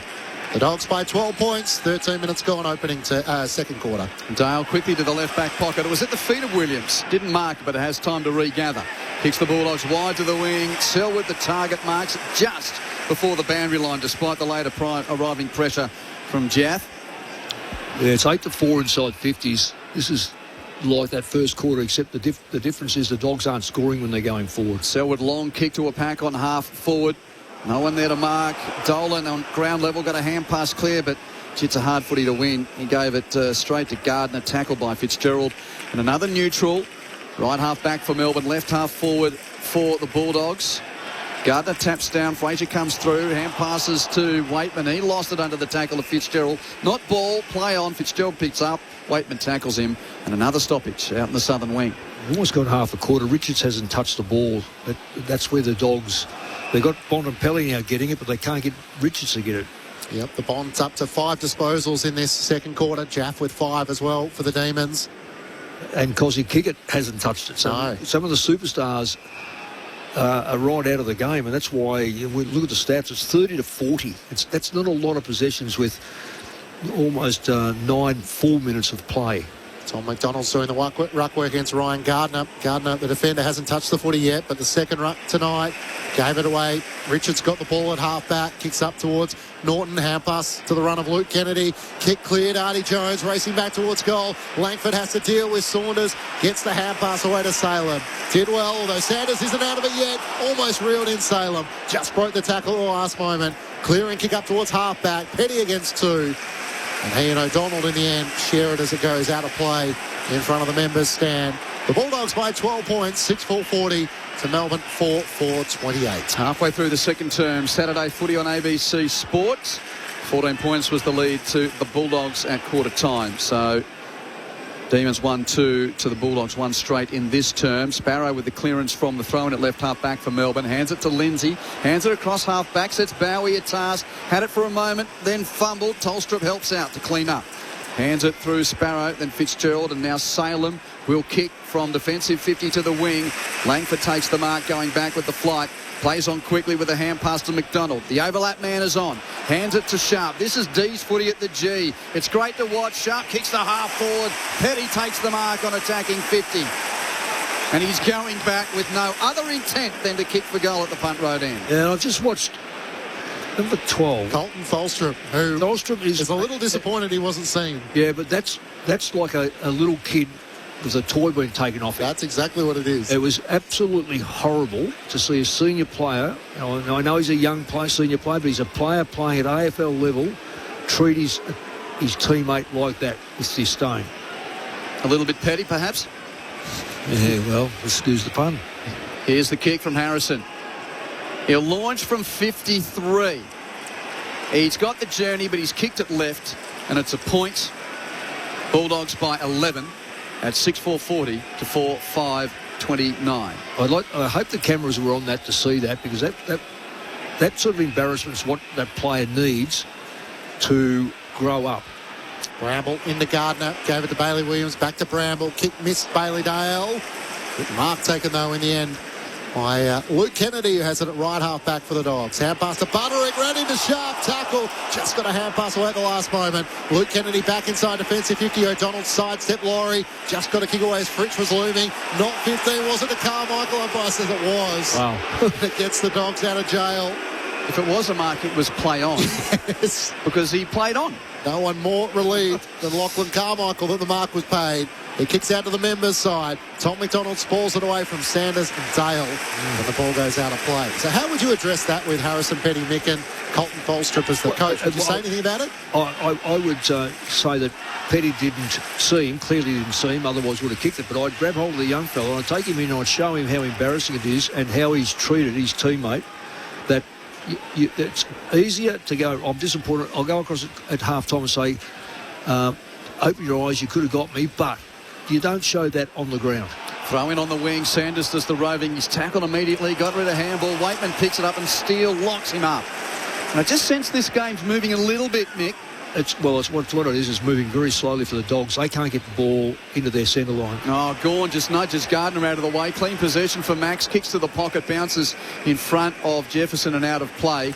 So a throw in with the Demons in the left forward pocket as the high clouds stuck around. The lights continuing to take effect as the cool afternoon becomes the cool early evening here at the MCG. Saturday footy on ABC Sport. 10-5 inside 50s. Melbourne dominating it, not scoring from it though. 1-3 to 1 goal. Cosy Pickett bouncing into Carmichael as this ball's about to be thrown in. Gardner one down the tap against Gawn. Ball still alive for Melbourne though. Bailey Williams can't gather. Fritsch knocked it away from Tom McDonald. Got it to Lindsay. Look away. Hand pass to Laurie to Fritsch. Hand pass away. Bowie standing start. Fires on goal. Goes straight up in the air to the top of the goal square. Matt Kennedy crashed into. No whistle. And it goes through off hands for a minor score. The Bulldogs lead is being cut down, but by single digits at the moment. It's currently an 11-point lead with Melbourne having booted 1 goal 3 to 1 straight. 10 inside 50s to 5 in this term for the Demons as Bramble exchanges 1-2 with the Bontler kick in. His kick though looking for Davidson at half back. Intercepted by Jaff and Laurie. Out of play. It's played well, Jeff. Hasn't a lot of the possessions, but what he's done, he's been able to spoil the ball, put pressure on his direct opponent. Comes a long way up the ground. And the D's members beneath us start to make a bit of noise. Boundary throw in right half forward for Melbourne. Gardner to the front of a shallow throw in. But it ricochets back towards Gawn. He's tackled. Hand pass stolen by Fraser. Gave it to Kennedy. That's Matt. Tackled by Steele, but got rid of it by hand to Davidson. Given on to Luke Kennedy. Kick to half forward. Waitman is spoiled brilliantly by Tolstrup going back with a flight. Could have given away the front on contact, but that was a great spoil one-on-one. And the D's come away. Bowie with the hand pass to Chandler. Tackled by Bramble in the middle of the ground, but got the hand pass away to Lindsay. Lindsay's chip to the wing. Laurie takes the mark. How about the spoil clincher? Impressive. Bailey veers out to the right, sends it long. Jefferson the target. Had to vertically leap in the air after already led. Brings it down to the front. Fitzgerald can't gather. Bramble for the Dogs. He's tackled by Fitzgerald. The umpire comes in to ball it up. It would be fair to say both sides have got numbers back to ensure the opposition don't have an easy one in their forward line. That's what's happened here. There's no clearance, easy clearance. There's no good long runs. It's sort of spasmodic. Sanders got it to Luke Kennedy. Kicks up towards Riley West. Balled away by Tholstrup, and it goes out of play. Melbourne defenders high-fiving as the ball goes out of play. The Bulldogs leading by 10 points. That was another one, Matt. Just having another number on the leading player. So a lot of numbers back from both sides. And the attrition rate, it'll get them in the third quarter, last quarter. You throw in right half forward is shallow again. Gawn tried to back fist it, sort of slid off his knuckles. Not a really effective punch. So it's at the feet of the pack, and it's going to be another ball up. Langford playing tackler on Luke Kennedy. Chucked in the air. Gardner and Gawn. Fitzgerald roads for Melbourne. Rushes a kick towards halfway. Jefferson crashes through, can't gather, but tackles Dolan. As soon as he got it, Jefferson put the lock on him. And another stoppage. Edge of the centre square. Members wing. Bulldogs 6-4-40. Demons 4-6-30. Those hit-outs starting to become a bit more noticeable. 33-11 the way of the Demons. Gawn wins it down against Gardner.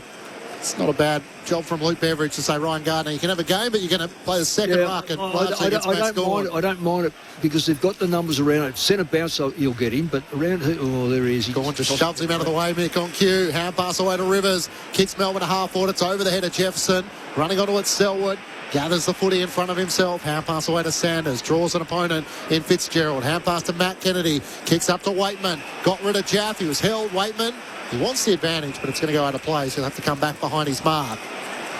So the Dogs, with their tactics, obviously Aaron Norton is their key forward. They have the smalls inside their forward 50. Waitman just pokes the kick up towards Richards, gathers it on the bounce. Gawn just tries to corral him. Richards back on his left, drives it to the goal square. Up went Davidson. West at the back, puts through the goal. It's a free kick. It's going to be a Melbourne free kick, though. And that should really be 50, given he kicked it away, but it's not to be. Speaking of 50, there was no one that stood. Jaff really should have stood the mark a moment ago. And what are they? Were they giving up? But he wasn't there, though.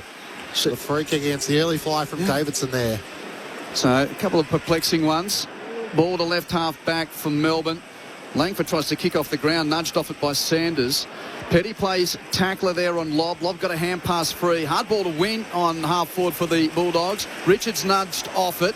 Now Williams has a go, but he's tackled by Jefferson. Hand pass comes through. Rivers gets a boot to it from Melbourne. High ball to half forward. Selwood one-on-one against Fritsch. Ball to ground level. Beautifully tapped on, though, by Laurie. Link with Sparrow. Sparrow kicks to full forward, hoping for Fritsch. O'Donnell arrives to spoil. And now the Dogs' numbers get back. Picked up by Hines in the left back pocket. Kicks it to the wing. Bontempelli's got space. And the MCG lifts for the Bont. Takes 2 steps, drills it to half forward, but turns it over. Yeah. Kicks it straight to Tolstrup of Melbourne. Very unusual. His kick just got out to the intended target in Bowie, but he steps over the boundary line as Davidson lays the tackle. It feels like both these sides have a few issues inside their forward 50. Mick, and as a result, Melbourne have put a 1 goal forward to the Dogs, 1 straight. It's not quite as free-flowing as it was in that opening quarter. And they're not finding any free targets, Matt. What it is it's slow moving to the forward line and then a lot of numbers getting around it. So it's almost impossible then to find an easy target. Gawn one down the tap against Lobb, but it was sharked by Matt Kennedy. Kicks up the pace forward. Cosy Pickett tried to fend off Riley West, but made contact high, so free kick the way the Dogs. West takes it, drives it inside 50, long towards the goal square. Up goes Matt Kennedy, can't take the mark, spills down, Waitman over his shoulder, can't get it over the goal line, and it's rushed through. He's going to come and arm wrestle. Yeah, there's nothing clean about that now. Dogs by 11 points as we tick past 24 minutes gone in the second quarter. He's Matt Clinch, I'm Quentin Hull, Nick Malthouse and Gemma Bastiani, your company at the MCG for Saturday footy on ABC Sport. Australia's still batting in the cricket, by the way. 8 for 162. Lion 10, Green 48. The Aussies lead is now 98. Some will say batting. And the Dogs fans are cheering because the short inbound to Karmas ends up going over the boundary line with Karmas having his handball smothered out by Richard. So Dogs stay in attack. Yeah, the Dogs are making this game an ugly game, and that's the way they can win it. Lobbin gone with the knuckle towards the boundary. Turner and West can't keep it in. That goes over the line. Yeah, because Gawn's he's dominating the ruck. What's not coming from it, and this is what, you get your hand to the ball, but unless something comes for it, it doesn't count. So the Dogs have got numbers all over the place in his hit zone. Once again, it's Gawn and Lobb, but Lobb wins that tap down. Matt Kennedy, Sharks, hands it to Hines, gave the hand pass to Richards. Kick near the boundary is smothered. He's got Langdon and Jath all over him. Can't really affect a disposal. Ball spews out to Lobb, had a fumble under the pressure. Luke Kennedy's wrapped up. It is a hard footy to win at the moment, and another stoppage on the half-forward flank for the Bulldogs. Right half-back for Melbourne. Be hard explaining this game to someone who doesn't know, wouldn't it? Yeah, it certainly would be. Floodlights on here at the MCG. Hines takes the ball out of play and a boundary throw in. The Bulldogs by 11 points. Earlier the Blues by 37 points over the Fremantle Dockers. So if Melbourne defeated the Dogs this afternoon, we'd have a Collingwood-Carlton wildcard final. The Dogs have other ideas about that. Gawn slaps it down. Knocked away though by Matt Kennedy. Gathered by Bowie. Hand pass to Jaff for the Demons. They take back possession. Tholstrup got it to Lever. Just got a hand pass away at the last moment. Tholstrup across half back. Looking for Turner. Didn't reel in the one-handed mark. Hand pass around Norton. Got it to Rivers. Norton reeled him in late. The tackle holding the ball. And Aaron Norton with a great desperate act. Takes it quickly. He's got West in the goal square. Tries to drive it there. Lever gets back. West goes for a fly and Gawn's back supporting as well. Oh, they're not going to play a block, are they? No, they can't play it. No. But the players were nervously looking at the umps for a moment. I've got to say that was a dopey kick by Norton, though. He's kicked it to West, who had to climb over his opponent with Gawn in front of him. He had two blokes who were a foot taller against him. Yeah, no, it made no sense. Rivers at half-back, hands to Bowie, who runs through the middle of the ground, evades Kennedy. That's Matt, takes a bounce. Bowie's kick is wide to Petty, who'll gather at 60 from goal near the boundary, right half-forward for Melbourne. Kicks the ball inside 50, but Karmas leads Jefferson to the ball and takes a fine defender's mark for the Bulldogs in the left-back pocket. His kick infield's a bit dodgy, comes off, Butterick gathers on the bounce, hands it to Luke Kennedy, hands it to Matt Kennedy. He gives it on to the Bond as the Dogs run the handball through the centre of the G. Gives it off to Richards. Richards kick on the head of Norton. Norton marks 35 from goal. He should take a deep breath, use his 30 seconds up. That's brilliant play by the Dogs. There's a lot of players with their hands on knees. That, as I said, that's going to be hard to sustain that sort of hard running. Melbourne have also got their hands over their head trying to recover. Karmas's mark was magnificent. That's the one that set the play up. Aaron Norton, slight angle to the left. Lays left boot into it from 45, and the goal umpire hardly moves. Bulldogs back out by 17 points. 7 goals, 5:47 to Melbourne's 4:6:30. And we've travelled 28 minutes of the second quarter. Saturday footy on ABC Sport with Mick Malthouse. Yeah, well, good mark and good finish by Norton, but better play through the middle by players that, when the mark was taken deep, and I said it was Karmas, that was a 50-50 ball, but he said he wanted it, and he put his hands up and it stuck beautifully. Then they moved the ball through the corridor, had plenty of numbers. Bontempelli's had 9 and he was part of it. Kennedy's had 9. He's also been very, very good. Bramble's been good. If I look at Melbourne, there's a few players. One, Jefferson's a player that I've really been intrigued with. He's hardly touched the football. Pickett's hardly touched the football. Speaking about it, he just comes out of the centre with it. Right on cue, Cossie Pickett with the centre clearance, kicks up inside 50, down low, no mark taken by Jefferson. Karmas is there, makes the spoil, and Cooper Hines has it locked to his chest. So the Dogs got out by 20 points late in the opening quarter. Went an arm wrestle in his second quarter. The D's with 1 goal 4 to the Bulldogs, 2 goals 1. Gawn got it down to Ed Langdon, gave it back to Max Gawn, kicks Melbourne inside 50, and Petty gets rid of his opponent O'Donnell, created separation and leads up and takes the mark. Matt, can you just throw in when he marked it? Yes. 56 seconds left. Yep. Now we're onto this, Mick. Late in red time for the Dogs. They concede goals, and Harrison Petty in the right forward pocket, only about 25 metres out. All they have to do is control the ball, the Dogs. He burnt off one of his teammates earlier in the quarter, Colton Tholstrup. He missed on that occasion. And Petty now looking for his second of the game. A slow, deliberate approach to reel Melbourne in ahead of the main break. He puts through his second. And Harrison Petty doesn't miss on this occasion. The Bulldogs lead back to 11 points. 7-5-41 to the Demons 5-6-36. After Norton goals at one end, Petty immediately responds. Mick Malthouse, your expert. Saturday footy on ABC Sport. Well, as we spoke about, Matt, late goal again by Melbourne. Again by Melbourne this week. But I've just seen it's Groundhog Day for the Dogs. I've just seen it too often through the year where they allow... And admittedly, as I said, I reckon they're undersized in the back half.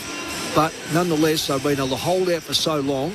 They just needed to hold out a little bit longer, particularly around that ball. Then Melbourne got a very easy extraction for the football and a quick entry in. 19 seconds left before half-time. Gawn the tap. Bontempelli Road, but his kick was smothered and ricochets out to the edge of the centre square. Ed Langdon towed it there through Laurie. Gave it on to Sharp, but Sharp's tackled by Williams. Dangerous times for the Dogs here. Ball up with 8 seconds left in the half. The D's can pinch a late one. They need clean possession from the stoppage. Richards is there. He got tackled by Sparrow, but got a boot to it. And that's half-time at the MCG. The Bulldogs by 11 points at the long break. They led by 14 points at quarter time, so the Demons won that term. Melbourne kicking 2 goals 4 to the Bulldogs 2 goals 1. But it's Dogs 7-5-47, D's 5-6-36. Arthur Jones has 2 goals for the Bulldogs, and singles to Cody Waitman, Matt Kennedy, Ed Richards, Joel Frazier and Aaron Norton.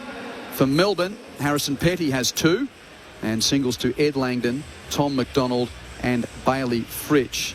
So as it stands, and again the nerves jangle as I try and do these scenarios on the run.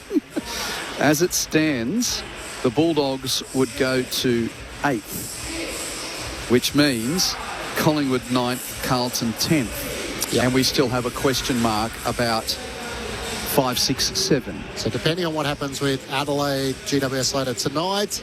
Geelong, Richmond as well. Yeah, as it stands at the moment, the Crows are in 7th spot. So if we just did it right now, the Crows would take on Carlton, and the Bulldogs would actually host Collingwood. Yeah, so that's right. So Adelaide and Geelong to play, but at the moment, on the live ladder, it's Dogs 8, Collingwood 9, Carlton 10, after the Blues beat Fremantle by 37 points earlier today. Which would be a big result for the Dogs, a team that haven't won in almost a month. They've had 2 losses and a draw. They've rested players. And yet, without Tim English, Tom Liberatore's gone in for some surgery today. Questions about how legitimate their finals challenge would be, and Melbourne have only lost the 1 game at the MCG so far this season. It'd be a big win for the Dogs. But it's only half-time. Mick, 11 points the lead to the Dogs. Just by raw stats, I know I've picked the Dogs. I'm leaning now more towards Melbourne. I just don't know how long they can hold out by inside 50s. It's 11-16 that particular quarter, but for the match we're looking at 23-33. Now I know there's been a lot of games over the last 5 or 6 years where teams have dominated inside 50s only to lose the game. Yes, Van Ruin's not there, and I think that's a big hole, although McDonald has kicked a goal. Fritsch is getting a lot of football now outside 50, even though the fact is he's kicked 1. But the Dogs, they need their work ethic up all day to win this game. There's no question in my mind to hold out and get the numbers back around a losing ruck, because Gawn is dominating, and to hold out that long, it's an attrition that you just got to keep questioning, can it survive that? It did against Carlton last week. They kept on going at him. Bontempelli didn't play. He's fresh. He's actually had a better quarter than what he did in the first quarter. So a lot relies heavily, to me, on their name players and the ability to keep that forward line of Melbourne's under attack with numbers, and vice versa. If Melbourne can wear them down, I think Melbourne probably got the better opportunity to kick I'm saying right now, I reckon that 15 goals, well, that's another 10 for Melbourne, but maybe 14 goals will win this game. I'm a bit with you, though. Melbourne will end up winning the clearances, and therefore, if they can get their forward line to click, they'll probably keep more goals than the Dogs. But neither of them are great forward lines at the moment, are they? They're not. There's the players that have gone right out of the game, which is really interesting, is Jefferson hasn't, when I say gone out of the game, he hasn't been in the game, but Pickett started like a house on fire. He's hardly been sighted. If he can get his work rate up and find a bit of space, I'm not sure that he's being tagged or anything. He's just, when he goes forward, he has someone on him. When he goes in the middle, he's got someone on him. But I don't think it's any set tags. I'm watching the Dogs, and they don't overly do that unless they've got someone earmarked for it. Unless Richards is leaning towards him and probably gets out. But Bontempelli certainly picked up his rate that second time. Bramble's been good. There's been a lot of good players, but it's been a mucky game. It's been one of those games that this is the game that the Dogs love, given that they haven't got a lot of quality forward, a lot of quality back. What they need to do is move the ball in a trench, and then when they break, like they did when Norton got his goal, they break quick and they kick the ball long. They don't muck around with it.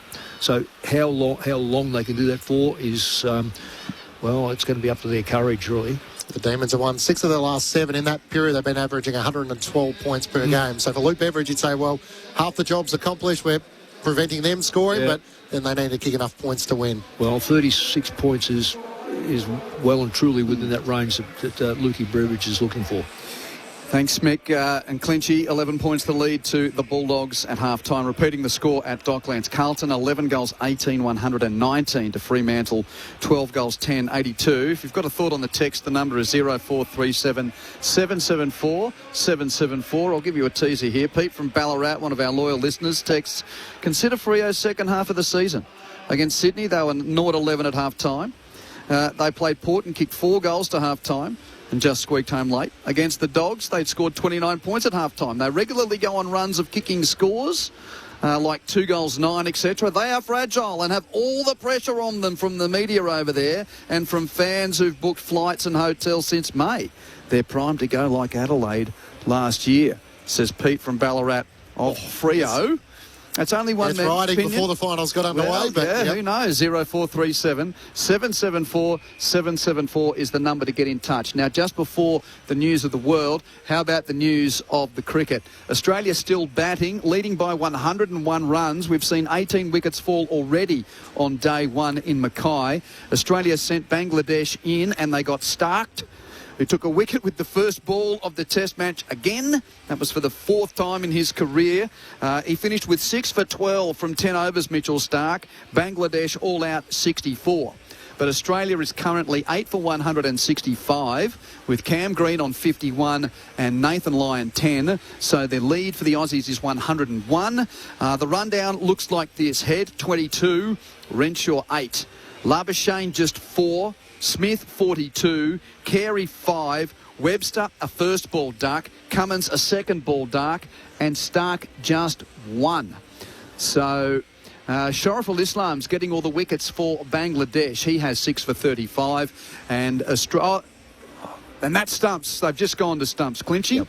Good timing before we get to the news. So 18 wickets in the day. Australia's lead is 101 at 8 for 165. Green to resume on 51 and Lyon on 10. Around the grounds in the NRL, Manly Warringah did win that earlier game against Newcastle, 44 points to 24. So that's a blow for the Knights, who are looking like going from wooden spooners to finalists this year. Manly's had a wretched run of recent times. That's a bit of an upset. And the first half of the game between the Rabbitohs and the Warriors has just got underway. No score there. Green button on ABC Listen is where you can hear all of the NRL. Halftime at the G. It's the Dogs by 11 points. We'll be back after a trip to the newsroom.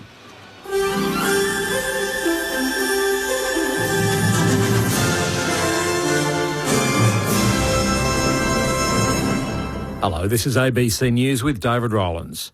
The United States and Iran have exchanged defiant messages ahead of Monday's scheduled announcement of new US economic sanctions that could impact Tehran's most important trading partners, including China.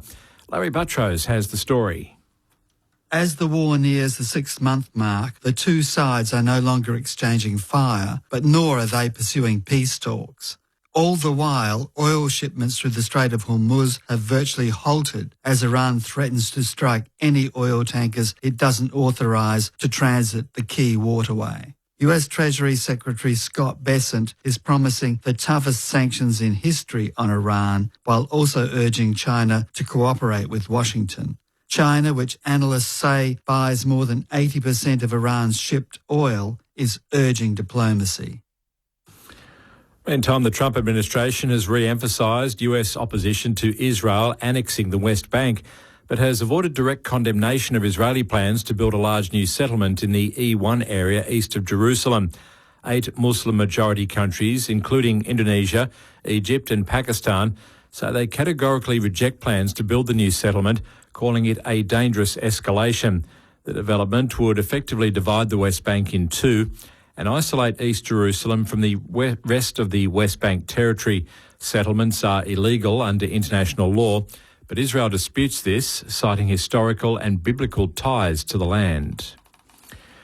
Reports from Germany say German intelligence believes weapons found in woods near Berlin last year were intended for carrying out assassinations on behalf of Russia.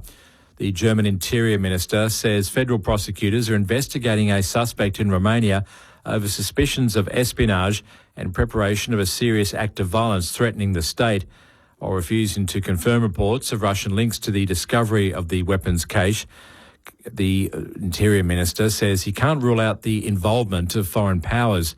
Security agents have warned Russian intelligence services are planning assassinations in Germany, possibly targeting defence industry executives or opposition figures in exile. The Home Affairs Minister is pushing more states to join the federal government's gun buyback scheme as the ACT becomes the latest jurisdiction to sign up. Here's political reporter Jack Mackay. The Commonwealth unveiled the scheme in the wake of the Bondi Beach terrorist attack. The ACT today became the second jurisdiction to agree to take part after New South Wales signed up last week. But not all the states and territories are on board, including Queensland. Home Affairs Minister Tony Burke says it's in the national interest for other states to participate. We have designed it in a way that is flexible enough for different jurisdictions to plug into it in slightly different ways. The Commonwealth will fund 75% of the buyback in the ACT. A lawyer engaged by a woman involved in the Sydney Swans AFL scandal says his client has had her world turned upside down. Several adult entertainers are understood to have joined players at Melbourne's Pullman Hotel after the Swans win against Essendon last Sunday. Police are investigating an alleged sexual assault at the hotel, which the ABC understands centres on an allegation that a player touched one of the women without her consent. No arrests have been made and no charges have been laid. Slater and Gordon's senior lawyer, Jackson Penham, says his client called police immediately after the alleged incident and has provided a police statement. I can tell you that she's extremely distressed about what has occurred and is receiving support. This morning, we are calling for respect for her privacy and the privacy of the other women involved while the police investigation continues.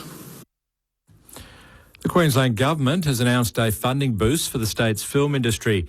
The government will deliver $50 million for Screen Queensland over 2 years in order to create more jobs for crews, creatives and businesses.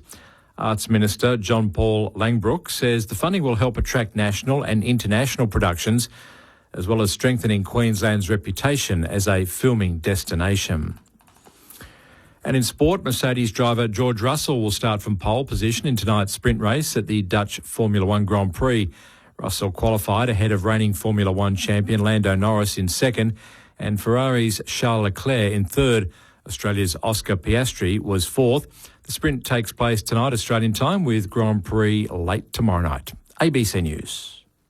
How can we believe what we see? Discover a vault filled with secrets on ABC iView. I don't know what I'm going to find here. Mysteries to unravel. Yeah, I heard that. You sure you're up for this? Clues to untangle. It's dangerous. Someone always gets hurt. All the cases, all the crime. Nobody wants to believe that their friends are capable of murder. Shetland, The Capture, Bergerac, Treasure and Dirt, and so many more. You can't say I didn't warn you. Delve deep on ABC iView. This is the 2026 AFL Premiership season with ABC Sport. Back kicks infield to the block. Marks and strolls through half-back. 2 steps and kicks to the wing. Norton marks in space. 2 steps and bangs it deep to attack. Looking for Jones, who marks despite the late arriving pressure of Jaff. Beautiful ball movement from the Bulldogs on the southern wing. Outstanding. So Artie Jones has got one already. Setting up for the right-footed snap. Couple of steps infield. Curls it around beautifully. First goal of the second term goes the Dogs' way. Chandler's half pass too sharp for Windsor, although Fritsch got it back to Windsor at right half forward. Kicks inside 50. McDonald in a wrestle with Palmas. And Tom McDonald too strong on this occasion. Directly in front, 15 out from home. Tom McDonald, after 16 seasons, announced his retirement, but the season's still running, and now he's a forward in the absence of Jacob Van Rooyen, the leading goal kicker for the Demons. Butterick gathers on the bounce, hands it to Luke Kennedy, hands it to Matt Kennedy. He gives it on to the Bond as the Dogs run the handball through the centre of the G. Gives it off to Richards. Richards kick on the head of Norton. Norton marks 35 from goal. He should take a deep breath, use his 30 seconds up. That's brilliant play by the Dogs. Aaron Norton, slight angle to the left. He'll lay his left boot into it from 45, and the goal umpire hardly moves. Bulldogs back out by 17 points. Gawn got it down to Ed Langdon, gave it back to Max Gawn. Kicks Melbourne inside 50, and Petty gets rid of his opponent O'Donnell. Created separation and leads up and takes the mark. And Petty now looking for his second of the game. A slow, deliberate approach to reel Melbourne in ahead of the main break. He puts through his second. The AFL on ABC Sport. On radio. ABC Sport Digital Radio. And ABC Listen. Grid positions for the AFL finals will continue to jostle throughout the weekend, and this game at the G has a big say in it. Welcome back. It's the Bulldogs leading by 11 points at half-time. I'm Quentin Hull, calling with Matt Clinch, Mick Malthouse and Gemma Bastiani, the rest of your team here. Carlton by 37 over the Dockers early today. Here it's the Dogs 7-5-47 to the D's 5-6-36. And to come this evening, 2 games that also will have ramifications for the finishing order inside the top 10. Geelong to host Richmond at Cardinia Park, and Adelaide at home to Greater Western Sydney. Repeating stumps in the cricket, Australia goes to the close of play on day 1 with a lead of 101 at 8 for 165. Bangladesh bowled out for 64, the not-out batsman at the end of the day. Cameron Green on 51 and Nathan Lyon on 10. AFLW today as well. There are 4 games, 2 completed. Wins for Gold Coast and for the Western Bulldogs. The Bulldogs beat Richmond 7-6-48 to 5-7-37. The Suns, too good for the Eagles, 10-9-69 to 5-4-34. Currently, mid-second quarter, Geelong 7-2-44 leads St Kilda 1-1-7. And to come later this evening, another grand final rematch with Brisbane taking on North Melbourne. D's are returned. The Dogs aren't too far away. Matt Clinch to go through a few of the stats and Mick to pick it apart for you. So leading the way for the Demons, Max Gawn with 17 disposals. He's in possession getter on the ground. That includes 5 inside 50s and 8 clearances, with 2 centre bounce clearances in his 17 disposals. 15 disposals for Jake Bowie of the Demons, Matt Kennedy for the Western Bulldogs, 14 for Bramble and Bontempelli. Bontempelli in particular led the way in that second quarter, amassing 9 disposals alongside Luke Kennedy. Gawn had 10. So the Bontempelli 14 disposals, largely dominated in that second quarter. Bailey Dale also up to 12 disposals in his first return game since the Western Bulldogs game against the Eagles back in round 18, a shoulder injury for him. Hardy Jones is the only multiple goal kicker on the ground, and it's the Bulldogs who lead by 11 points at half-time, so it leads us to an all-intriguing second half, Mick, and the scenario is if the Demons win and the Eagles upset the Hawks, as unlikely as that would be, then the Demons could possibly scrape into the top 4, as unlikely as that would be. Yep. Otherwise, they could finish in 5th position if Melbourne win, and they'd take on the team who finishes in 10th. Could be the Bulldogs, so they could play each other again. And if the Bulldogs... if Melbourne win, that means we could have a Collingwood-Carlton wildcard final, given the Blues upstaged the Dockers earlier today, while, all the other possibilities are still up for grabs. So it's a big second half for both of these sides. Well, absolutely. I did the game last night, and by just before half-time, certainly into the third quarter, 2/3 of the Collingwood supporters said, you know what, we'll save ourselves the next week, we'll get home. Because the game was done and dusted. What about those 2 injuries now for Collingwood? So Braden Maynard is going to be out for 2 to 3 weeks. He's injured his knee this morning at training. And Scott Pendlebury has an also injury concern as well. So added to that knee injury that he picked up last night, he's also looking at 2 to 3 weeks on the sideline. So, that's a hamstring injury for Pendlebury alongside the knee injury. Yeah. Oh, so it's a hamstring injury? No, both. A knee injury and a hamstring injury as well. Oh, well, if he's not he's looking at 2 to 3 weeks. So both Maynard and Pendlebury won't be there for Collingwood's wildcard final. Well, so Pendlebury, early days, he was setting them up.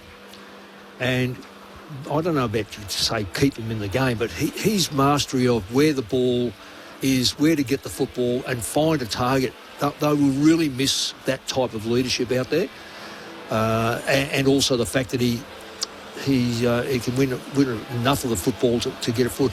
The plus, I reckon, was DeGoey last night. He jumped up.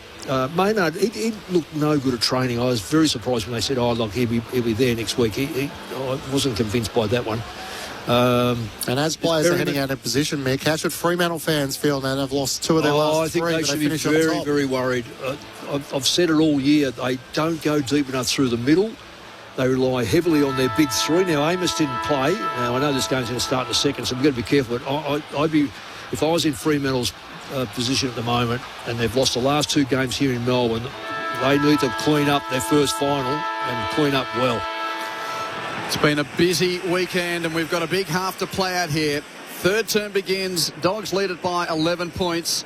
From the middle, Sparrow picks up the ball. He's tackled by Bontempelli. He gets a hand pass to Gawn. Spirals a clearance for the Easter half forward on the head of Petty. There's a whistle in that contact. It was held by O'Donnell. They're both holding each other.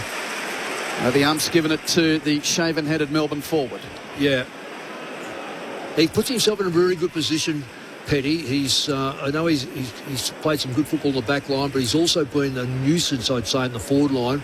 He needs to now become a really consistent forward. He's, as I say, he always puts himself in a good position, but I reckon that was looked to me like a 50-50 free kick. He's already got 2. Man on the mark, 45 from goal, slightly right. But fresh off the half-time break, Petty's pushed right. Gets the journey easily, but never looked on target. It's a point, and the Dogs by 10 at 47-37. You're right, didn't look like it. Too close to the man on the mark. Bailey Dale ready to bring the Dogs back into play. Veers out to the right back pocket, hugs the boundary line with a kick looking for Bailey Williams, and it's sprawled out of play. Bauer gets a fist in there, and it goes across the boundary line for a throw in. Well, Max Gawn won't be invited into any of those kicking contests there. The Dogs have got to keep that ball away from him, and they've done that. Mind you, it's outside 50, just outside 50.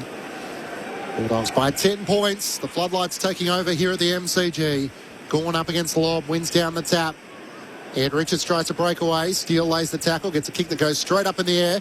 Matt Kennedy spoiled it down, but straight into the path of Cosy. Kicks inside 50. On the bounce, Bailey Williams leads up. Tackle by Fritsch. And the umpire will ball it up in the left forward pocket for the D's. It's a freshening breeze coming across the MCG. Ball tossed up on attacking 50 from Melbourne. It comes out to Pickett. Great little hand pass from Steele underneath. Pickett shoots on goal, right to the goal line, and almost Tom McDonald able to control a tumbling mark, but he's fumbled it through under pressure for a point. Bulldogs by 9, and the quick kick in finds Matt Kennedy. As the Dogs look at avenues out of defence, Matt Kennedy tries to pierce a kick up towards Aaron Norton, and he does take the mark in front of Turner. Really good mark. Just kept his footing, but led a long way up the ground. Tries to kick in the middle of the ground for Lobb. Just worked out of it by Tholstrup. Gathered by Fraser for the Dogs. Hand pass never got to Bramble. Knocked off at Bowie. Gathers for Melbourne. Hand pass to Max Gawn. Looks out to left half forward. And that's where Sharp can take the mark. Melbourne between wing and half forward on the Shane Warne stand side of the G. Sharp inside 50. Sparrow flies in from the side, but O'Donnell, impressive mark. Oh, very blocked impressive. it like he was taking something off the top shelf. Really confident mark. And O'Donnell works it back to Buku Kama, switches to the left back pocket, and Butterick marks for the Dogs. Hand passes to Bontempelli on D50, or the hand pass not great for Sanders, but Windsor overruns it. And Sanders does pick up for the Bulldogs. Hands it back to the Bont on the wing. Oh, hand pass was over Richards. He's missed a couple today. The Bont, the week off's made him a little rusty, maybe, Mick. Yeah, he's been his disposal's been ordinary. It's his timing. His hand passing timing has been ordinary. He put Richards under massive, real pressure. Richards got his shoulder taped up. I think he has. And that would not have done him any good at all. But even his kicking has been just a little bit off. He's getting a lot of attention from Jack Steele around the stoppages. Thrown in, Bulldogs by 9 points. Lobb won the tap against Gawn, got it down to Richards, who gets a hand pass to Bontempelli, hand pass to Fraser, cuts around Tholstrup, sends it long, Waitman in a wrestle with Lever. Norton back with a flight, almost took the mark, just couldn't hang on to it. Spills out, Jaff puts his head over the footy. Riley West tackles him, ball's dislodged, holding the ball. Free kick going the way of the Dogs. Yeah, good pressure for the Dogs, and good pressure right in front of us here on the wing. Probably came out in the tackle, Mick, but he didn't get a hand pass away. No, look, I'm amazed at some of these. They pick them from their top pocket. I know where you're thinking. Yes, yeah, the sun doesn't shine there that often. Is that a free kick in the next 5 weeks of football? Probably. Well, I certainly hope not. And you've got to judge these games by who's umpiring them. Riley West pretty much directly in front, one behind for him tonight as he puts through the first goal of the third quarter. And the Dogs are able to extend their lead 4.5 minutes in. They're 8-5-53 to Melbourne 5-8-38. The margin is 15 points ahead of Mick Malthouse. Jim Bastiati's down on the boundary for us. I was just going to have a chuckle because amongst all of that fracas with Ed Richards, the ball just rolled all the way down the race, so they had to find a new ball to be able to throw that back in. But it's worth also mentioning that if Bont is a little bit quieter tonight, he did become a father for the first time during the week. So I imagine there's some sleep deprivation going on. Yeah, big congrats to the champ. You have a little girl or a little boy? Little girl, I'm pretty sure. Yeah. He just has his Daisy, own, but I'm going to double check that. Has his own standard and just seems to. Yeah, he's definitely off a little bit. Been a little rusty. His first quarter was ordinary. Second quarter was quite good. He's getting around the ball. He's had 3 hand passes. Admittedly, 2 of them hit the ground, but nonetheless. Baby Daisy, one of our texters, has sent the name. Thank you. Pickett in the middle. Tackle. Lost it. Richards comes through. He's tackled too. Legged? Yep, free kick. Free kick to Richards for the Bulldogs, who are going to get this clearance out of the stoppage. And Richards can wheel onto his left boot and drive the Bulldogs deep into attack once more. At the back, Waitman reads it. Oh, he can't take the chest mark, though. 3 flyers went in front of him. Waitman knew the flight of the ball was coming at him, but he couldn't take the mark. Well, they're putting a lot of football into this forward line, and they have been able to score heavily from those numbers going into Dogs. Deep in attack for the Dogs. Left forward pocket, ball thrown in. Lobb got to the front of Gawn for a shallow throw in. Doesn't create much, though, with the tap. It's on the deck. Waitman comes through, wins it for the Bulldogs. Hands to Sanders, hands out the back to Hines. Hits his kick from 40. It's up and down on the head of Luke Kennedy. Nearly marked it, but Salem spoils him. Spills to Norton of the Bulldogs. Left foot snap right to the line. Lever there to knuckle it through for a behind. Well, I think a bit stiff not getting a free kick there. Dogs 8-6-54. D's 5-8-38. 6.5 third term. Tholstrup brings Melbourne back into play. A kick into the left back pocket. Finds Ed Langdon. He plays on. Gets around from Artie Jones. Sends it up towards Petty. And a 2-on-1. It clears to the back. Bailey Williams for the Dogs. Gets the quick 1-2. Linked up with Bailey Dale. Outpass to Hines against the boundary line. Kicks inside 50. Waitman was shoved out of it. And Tholstrup comes crashing through and takes the mark. Just keeping a close eye on Jake Weaver as well. He had some problems with his foot earlier in the match. He still looks like he's hobbling a little on that foot. Oh, he does, doesn't he? Looks ordinary. As the Demons work it back to Turner, sends it up the wing with a kick that finds Tom McDonald, has it left half back for the D's. Drives a long right foot drop punt to the southern wing on the header. Langdon spoiled away by Dale and out of play. That's a good duel, that. I'm not sure they've actually picked each other up. It's just that Dale found himself there. Got a bit of height, Dale. He wouldn't be much different from Fritsch. But Fritsch is playing a different role, and I'm not sure without Van Ruin that role, he should be probably playing a bit deeper.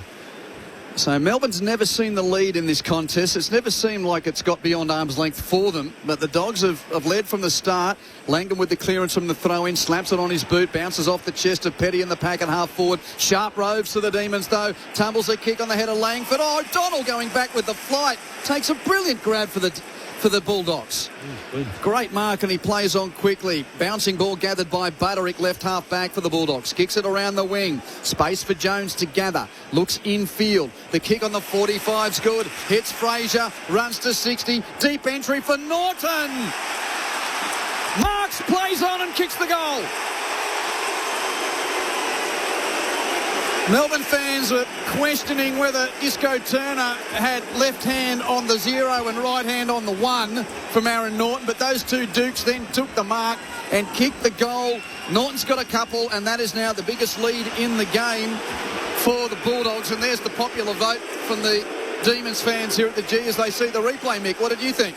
Well, yeah, he puts his hand in to hold it. Oh, no, I don't reckon he's taken a very big dive there. Yes, there certainly was contact, but not the contact that held him back like that. It's good play by Fraser to kick that ball in as quick as he could. Oh, no. That's a free kick, isn't it? Well, I don't know whether he pushed it. I think he held him. Yeah. That's the rule. You're allowed to hold a player out in a marking contest, but you can't push him in the middle of the back. Exactly. Gawn rises up against Lobb. One down the tap, but it's Richard who sharks the clearance. Kicks the Dogs to half forward. Bowie up with one arm as he was wrestling with Dolan. Free kick the Dogs' way. Bontempelli takes the advantage from 55. Welcome back, Bonds. New baby and all. As he celebrates with his teammates at half forward. 3 quick goals for the Dogs to start this third quarter, and they're out by 28 points. 10-6-66 to Melbourne 5-8-38. And Marcus Bontempelli with a touch of class. Everyone had stopped, and realising the free kick was going the Dogs' way, he didn't hesitate. Mick Moldhouse with you on ABC Sport. Well, Matt, 3 goals won in 5 entrances. That Melbourne probably haven't had figures against them like that all year. So it's a real concern. The Dogs get the ball in there, they are scoring. But it's the way they're getting the ball in there. More often than not, it's by quick passage of play. Get it in there to either a Waitman, get it into to Norton, get it into Saunders. They're just getting the ball too easily, and Melbourne are paying a big price. Steele with a hand pass to Sparrow at the stoppage. Sparrow gives it back to Steele. Melbourne with the clearance, but they're still in the middle. Steele a third involvement. Gave it to Fitzgerald and got it back. Now he kicks to half forward. Chandler at the bottom of it. Couldn't pick up. Hines does for the Dog. Beats the Chandler tackle. Hand passes clear. Lobb taps it, hoping for Williams. Not a great tap, so Lobb goes in to try and force a neutral. Ball spilling around right half back for the Dogs, left half forward for Melbourne. Williams beats the tackle of Jefferson, hands it to Hines, and the Dogs win the 50-50 to clear from half back. Kick's not great though to half forward. Oh, Waitman tackles Bowie, holding the man. Free kick to Bowie at left half back. Wow, that was touch and go whether it was holding the ball or holding the man. That's fabulous by Waitman. Great forward line pressure. Bit of a move in the game here for the Dogs. Bowie kicks long to half forward, off the pack. Sharp trying to rove for Melbourne. He's got pressure of Dale. Sharp's tap stolen by Selwood of the Bulldogs. His hand pass picked up by Davidson. Hands it to Williams. Shunts it to Hines, and the Dogs get clear. He sends it up the wing. where Waitman tried to fly, but it clears him, and the mark is taken by Jake Lever at left half back for the D's. Comes in more to the middle of the ground. Sparrow marks, hand pass to Rivers, little untidy. Got it to Gorn, had to hurry a hand pass over the top. Fitzgerald will get it back. The Tholstrup across half back. His kick out wide of Bowie. Has to try and reel it in on the bounce. He gathers, looking for Fitzgerald. Kick just sat up a bit. Allowed Davison to spoil it out of play. And a throw in front of the Bulldogs bench. They lead by 28 points. 10-6-66. To Melbourne 5-8-38. The defensive work by the Dogs has been outstanding around the ball. They are not allowing Melbourne any luxury of any space. Marcus Bontempelli comes to the bench. We get shots on our monitor of Stephen King, who looks just a little more concerned than what he did earlier. Langford squeezes the kick up the wing for Melbourne, and Selwood takes the intercepting mark against Jefferson. The Bulldogs' confidence growing. Short to Sanders, not 15. So gave it back to Selwood. Hand pass to Puku Karmas, hemmed in by Steele. Hand pass to Butterick, who's shoved over the line by Chandler. And the umpire says spin it in. So as it stands, it's looking like the Bulldogs will play Collingwood in a wildcard game next week. For now. At the moment, yes. As it stands, being the very telling forerunner to the rest of that sentence, Clenchy. 28 points the lead. Could end up against the Blues, which is a matchup you probably don't want at the moment. Yeah, they could tumble out of the top six altogether and play next week. Demons clearance from the throw-in. Fitzgerald hands it to Gorn. Gorn back to the mid-season pickup. Fitzgerald puts it on his right boot, kicks to half-forward. Carmens is in front of McDonald. McDonald has to spoil and gets it over the line for a throw-in. 60 from goal for Melbourne at right half-forward for the D's. I know it's saying 5 inside 50s each. It's just... It seems that if it goes into Melbourne's forward line, it seems to come out pretty quick. I can't remember it being in there 5 times. I could certainly see the ball going in the Dogs' forward line 5 times. I wonder whether they play Cosy Pickett more forward. He's had just the 3 disposals in this third quarter. Gorn thumps it over the back, but the Dogs have the numbers. Sanders hand pass inboard. Got the hand pass away to Gardner. He kicks up towards Norton. Takes the mark in front of Turner. Has players streaming past him. Hand pass to Dolan. Takes a bounce. Over the top to Davidson. Back to Dolan. Inside 50. Chips a kick looking for Luke Kenny. Just missed him and it rolls towards the behind line. Kept it alive. Hand pass to Hines. Waitman threw a Britton and got it through. Well, wonderful. He's second. That's Cody Waitman back to some of his best. And the Dogs have kicked 4 in this third quarter. They are making their move. And the margin is now 34 points the Western Bulldogs way. 11-6-72 to Melbourne 5-8-38. It's a game-high lead. And the challenge now with the D's, who've only lost to 1 game at the MCG this season. Mick Moldhouse with you on ABC Sport. I'm just going to I'll wait for this. I reckon Melbourne lads are saying they've touched that. So we'll just have to see how that goes. It's going to be hard to dispute that because he's kicked the ball. I can't see. Tholstrup and Langdon both came from different directions. It's just whether they got a touch onto it after it hit Cody Waitman's boot or before. No, I think it's going to have to count because it's going to be too hard to overrule that.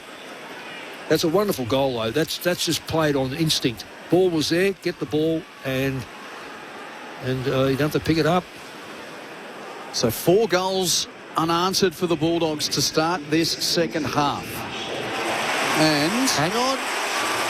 Well, hang on. Make that 3 goals. It did get scrubbed from the record eventually. So not a goal. I don't know how they overrode that. Goal umpire said goal. And so 10-7-67. The lead is 29. That's a point after all of that. And for some reason, that's been enough to inspire the Demons fans to try and inject themselves into the game. Salem runs out of the goal square. No pressure on him. Long left foot kick towards the wing. Petty has it punched away by O'Donnell. West Rose for the Dogs. His hand pass sets a task of Bramble, who's immediately tackled. Silly hand pass. Great lock from Chandler, though. Oh, but why hand pass it? They're in top, get the ball in the forward line. Every time it goes forward, they are putting pressure on the Melbourne backs. Gorn flips it over the back of his head, but no rover for him. Matt Kennedy involved with Luke Kennedy, who's tackled.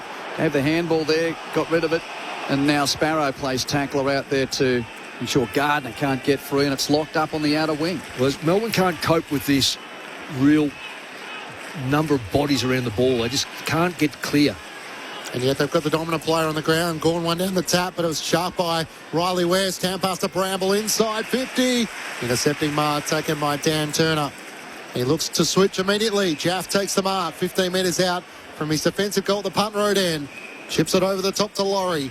Has Cosy Pickett running around the back. He receives the hand pass. Kick went over the head of Tholstrup. Trying to reel it in. Williams coming the other way. Lost his footing. Williams kept his, but he's tackled over the boundary line. Good pressure from Langford, who got there late. Just in front of Gemma Bastiardi watching on. What's the atmosphere like, Gem? The Melbourne fans are up and about a little bit trying to lift their team up. There's also the slightest bit of rain starting to fall. So a lead, if the rain starts to come down a bit harder, is all the more valuable for the Bulldogs. Again, Gawn first hand, but only to the advantage of Davidson for the Dogs at that foot of the stoppage. His kick's ordinary to half forward, though. Rivers able to track back and take the mark for Melbourne. The D's need to try and get something going here. Could be thrust into a wildcard final if they can't get it done here. Of course, results of the Hawks and the Cats to depend on all of that, as the right foot of Tolstrup from half-back to turnover. Marked by Dale on the wing. It was a 2-on-1 against his target anyway. Dale hands it to Richards. Richards kicked to West. West marks between wing and half forward. Kicks to attacking 50. Well, kicked it back to Rivers. It was at his feet. Couldn't take the mark. Pressure comes in, and nice tackle from Luke Kennedy to force the ball up on attacking 50 for the Bulldogs, who lead it by 29 points. We're 18 minutes third term. These two sides meet back in round 11. The Dogs won by 3 points on that occasion. Davidson inside 50. Hardy Jones falls it down. Bontempelli clean. Hand pass to Hines. Fires on goal. He misses. It's supposed to the left-hand side. And that disallowed goal for Cody Waitman. The margin just sweating around sort of 5 goals. It feels like Melbourne are starting to get desperate. I reckon you're right, Matt. There's a real desperation about them. It's not clinical. It's not clean. Well, kick in from Tolstrup, just bangs it to the bullseye and hope, Mick. There was no setup there. That was we're 5 goals down and we want to try and get something going. Yeah. Kick in, and the Dogs are going to put it back the other way. Richards receives on the wing. Has a bounce. Kicks to half-forward. Turner intercepts, though, and takes the mark from Melbourne, who are just looking a little desperate at the moment. Turner switches from right half-back to left half-back. Lever takes the mark and then falls over when Carmichael touches him, and the ump's not buying 50 there. And Turner decides to kick it back to Jath. Oh, it slips through his fingers, but there's no player within 30 metres of him forward to full-back, so he regathers. Has a bounce, Chankuth Jath, and then kicks to Steele, presenting. Takes a chest mark for Melbourne, still defensive side of the members' wing. Steele called to play on, and does so. Kicks to right half forward. Jefferson crashes the pack and takes a fine big man's mark, 60 from goal. He was 4 in the pack there. Kicks to Pickett in the pocket. That's better. And Cozzy takes the mark. 35 from goal. Hard on the paint, right forward pocket. He started that lead in the left forward pocket and then sprinted to the right forward pocket, and they only had eyes for one player. Well, Jefferson needs to step up, and that was a terrific mark and a beautiful kick. So 5 goals the deficit for Melbourne. Keziah Pickett on the tough angle in the right forward pocket. He'll get his teammates going, perhaps. One thing, he'll get the crowd going.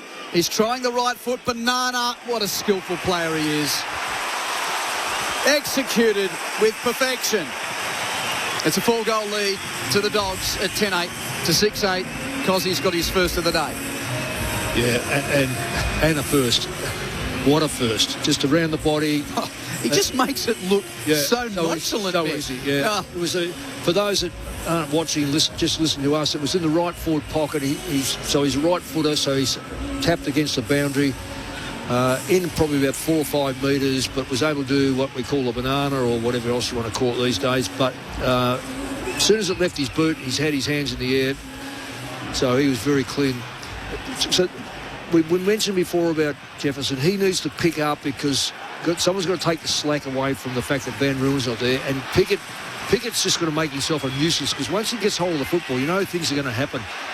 Celebrating with the Melbourne fans in the front row as he curled it through. There aren't many like Cozzy. Heading into the ruck here against Lobb, wins down the tap. Chance though for the Dogs, holding the ball. Matt Kennedy penalised, and Steele takes the free kick for the Demons.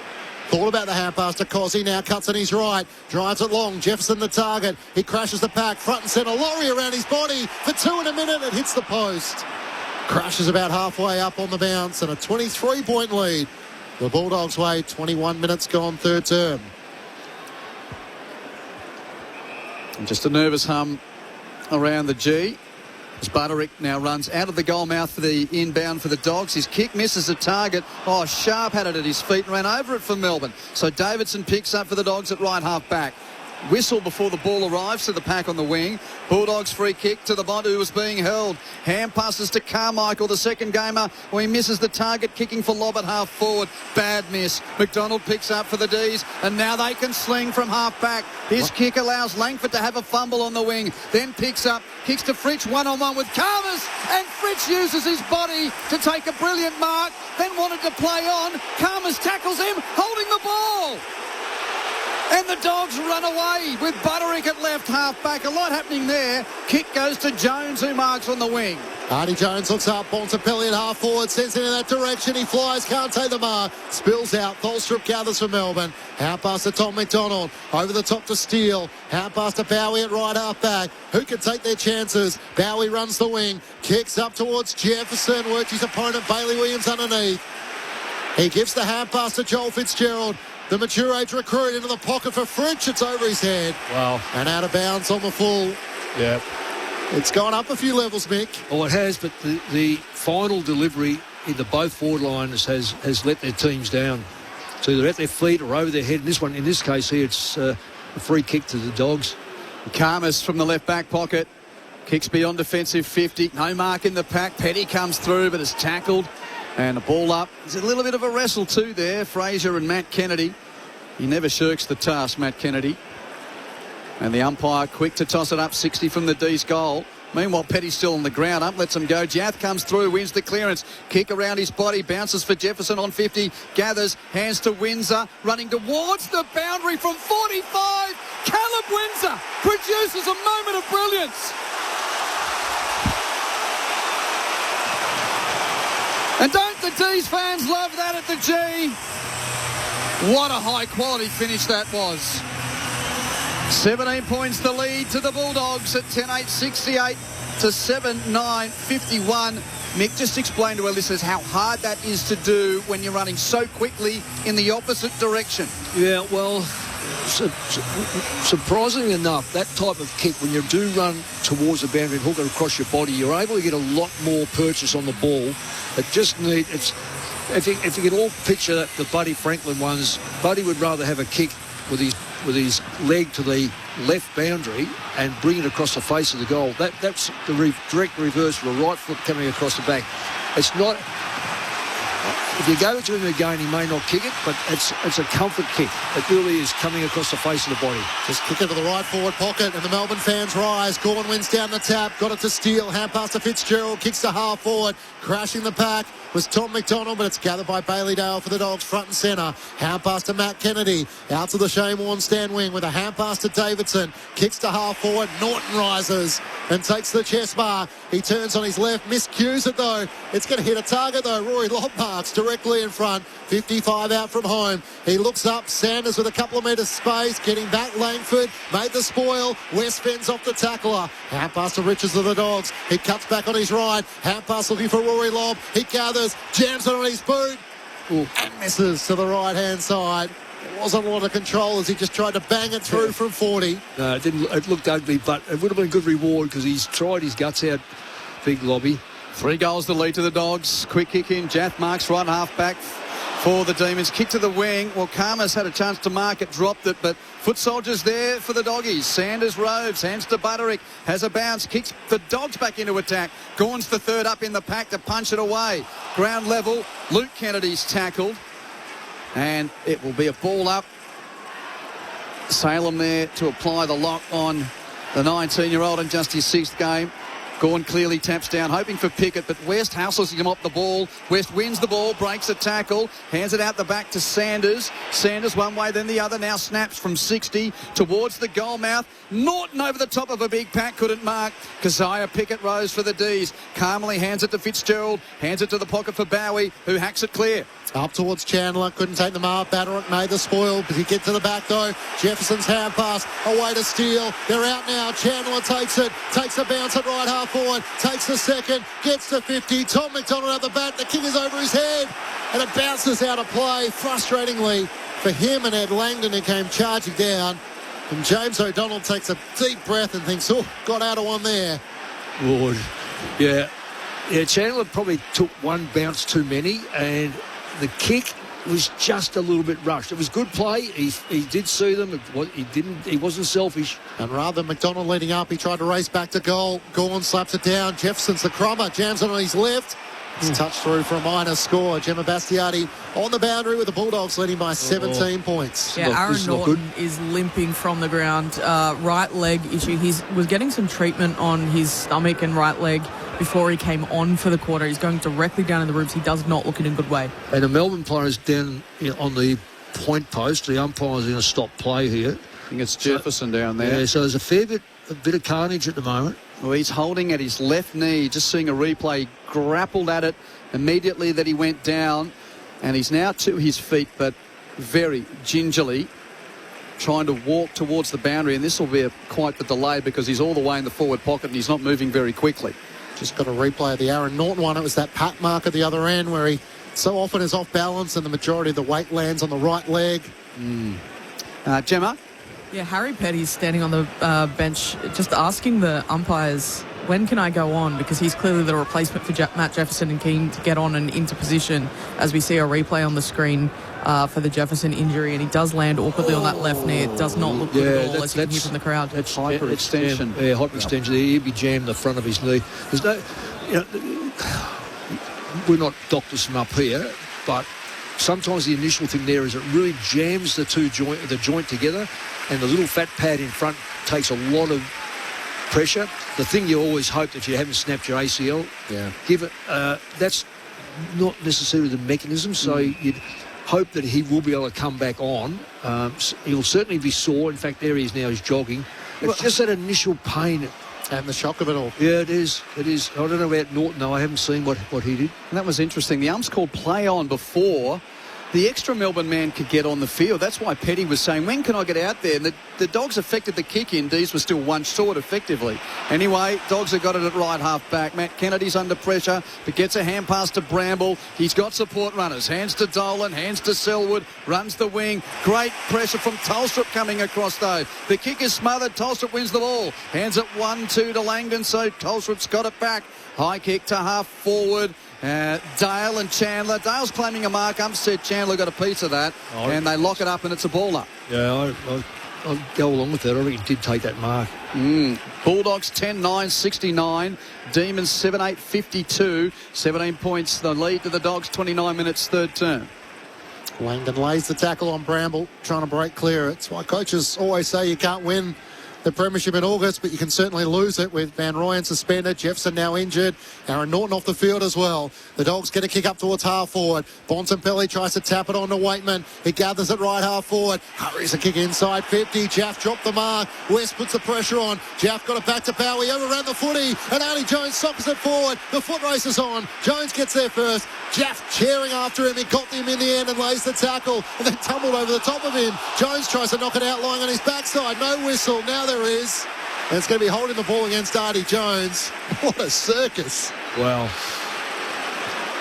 And Jake Bowie ends up with the football in the right back pocket. The Bulldogs did get out by 30 points. It would have been 34 had the Cody Waitman goal not been overturned, but it was with a late touch in the arc as Petty presents to Mark Ford of right half back for Melbourne. Plays on, kicks to half forward. Chandler protects the drop, wins the footy, but gets locked up in a brilliant tackle from Selwood. Yeah, that's fantastic. And he's holding the ball. That's a goal-saving tackle by Selwood, because if that ball had come out, a Melbourne player, I think it would have been Fritsch running towards goal unopposed. So really. So that's his second one. So he had the Jefferson tackle in the left forward pocket, and that one there on Chandler. He's been very impressive since he's come to the club. Uses his right boot to kick to the wing. Petty at the front of the pack. Got there on a clean plunge from Harry Petty, and he'll set up the D's from halfway. Sometimes when you look down, you see the two bald heads, and you have to work out which one's Max and which one's Harrison Petty. He's starting to mark it like Max. Harrison Petty up towards half forward. Karma's tackle, dispossessed, spills to Fritsch, fires on goal, needs a kind bounce and doesn't get it. Hits into the right goal post. Melbourne are trying to make their move, but they can't finish at the moment. 2 goals, 5 in this third quarter. The margin 16 points. Gemma on the boundary. Yeah, waiting for official word from the club still, but the doctor and the physio both came up to the bench and are sitting there but did not bring Norton with them. So waiting on an update, but Bevo's come down, is coaching from the bench. Dale with a long kick in. Can't find a target beyond defensive 50. Off hands it rolls out of play to take a kick. Yeah, it did. An unintentional one, but still in the interpretation. Last disposal from Dan Turner, who sort of stumbled over that.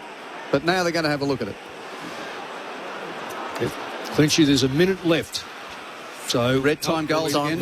We know what's happened against the Dogs. Yes. So Fritsch got it in the first quarter, 31-minute mark. Petty got it in the second quarter, 30-minute mark.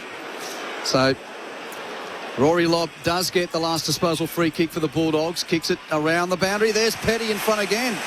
Taking the mark. He is doing a max. Gawn is just sort of on the edge of that contest and thought, oh, well, Harry's flying.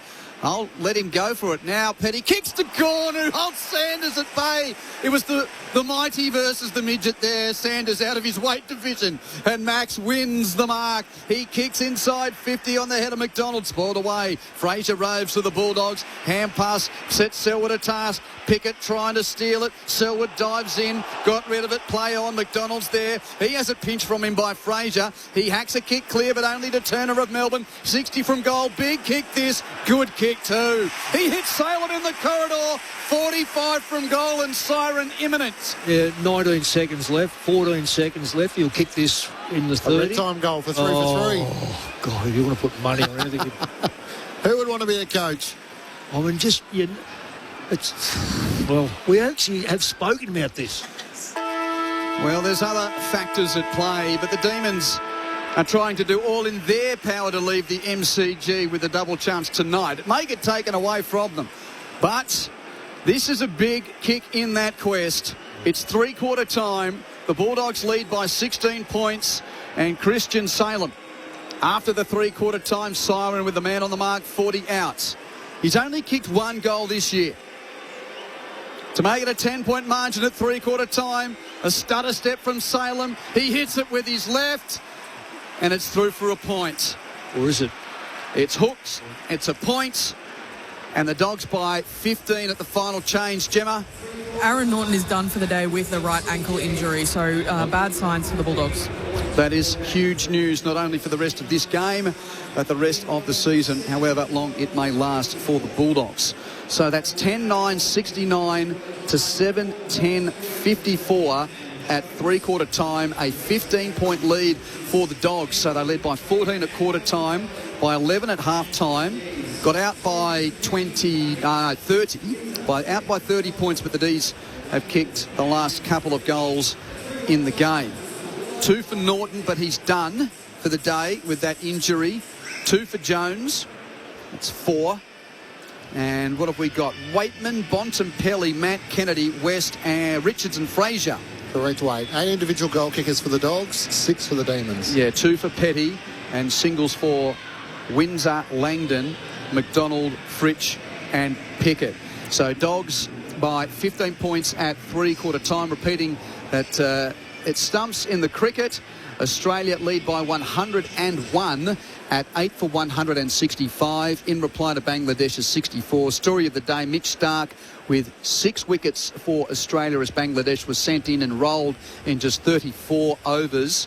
Head 22, Renshaw 8, Labuschagne 4, Smith 42, Carey 5, Webster 0, Cummins 0, Stark 1. The dismissed bats, but Cam Green following on from his good form in Darwin. He goes to stumps 51 not out. Nathan Lyon 10 not out. Australia 8 for 165 and in front by 101 runs. Of course, you can hear all of that across the rest of the weekend on ABC Listen. Look for the red cricket button. In the AFLW, into the third quarter, Geelong 11-3, 69 lead St Kilda 2-2-14 after there were wins for the Western Bulldogs over Richmond and Gold Coast over West Coast earlier today. And in the NRL, Manly beat Newcastle 44-24. Half-time, the Warriors 26 beat South Sydney 8. Three-quarter time here. Bulldogs by 15 points at the G. It's Saturday footy on ABC Sport. Every community has stories worth sharing. ABC Your Say is your chance to join the conversation. If there's an issue affecting you, we want to hear about it. ABC Your Say will be out and about in towns, regions and cities across Australia, listening to what matters most to you. I think it's the cost of living, energy bills, Job security. The housing crisis has been a really big issue. Tell us what's on your mind. Visit abc.net.au/yoursay. This is the 2026 AFL Premiership season with ABC Sport. Sends it long. Waitman in a wrestle with Lever. Norton back with a flight. Almost took the mark. Just couldn't hang on to it. Spills out. Jaff puts his head over the footy. Riley West tackles him. Ball's dislodged. Holding the ball. Free kick going the way of the Dogs. Riley West pretty much directly in front. One behind for him tonight as he puts through the first goal of the third quarter. Bouncing ball gathered by Baderick, left half back for the Bulldogs. Kicks it around the wing. Space for Jones to gather. Looks infield. The kick on the 45's good. Hits Fraser. Runs to 60. Deep entry for Norton. Marks, plays on and kicks the goal. Kicks the Dogs to half forward. Bowie up with one arm as he was wrestling with Dolan. Free kick the Dogs' way. Bontempelli takes the advantage from 55. Welcome back, Bont. New baby and all. As he celebrates with his teammates at half forward. 3 quick goals for the Dogs to start this third quarter, and they're out by 28 points. Kicks to right half forward. Jefferson crashes the pack and takes a fine. Big man's mark, 60 from goal. He was 4 in the pack there. Kicks to Pickett in the pocket. That's better.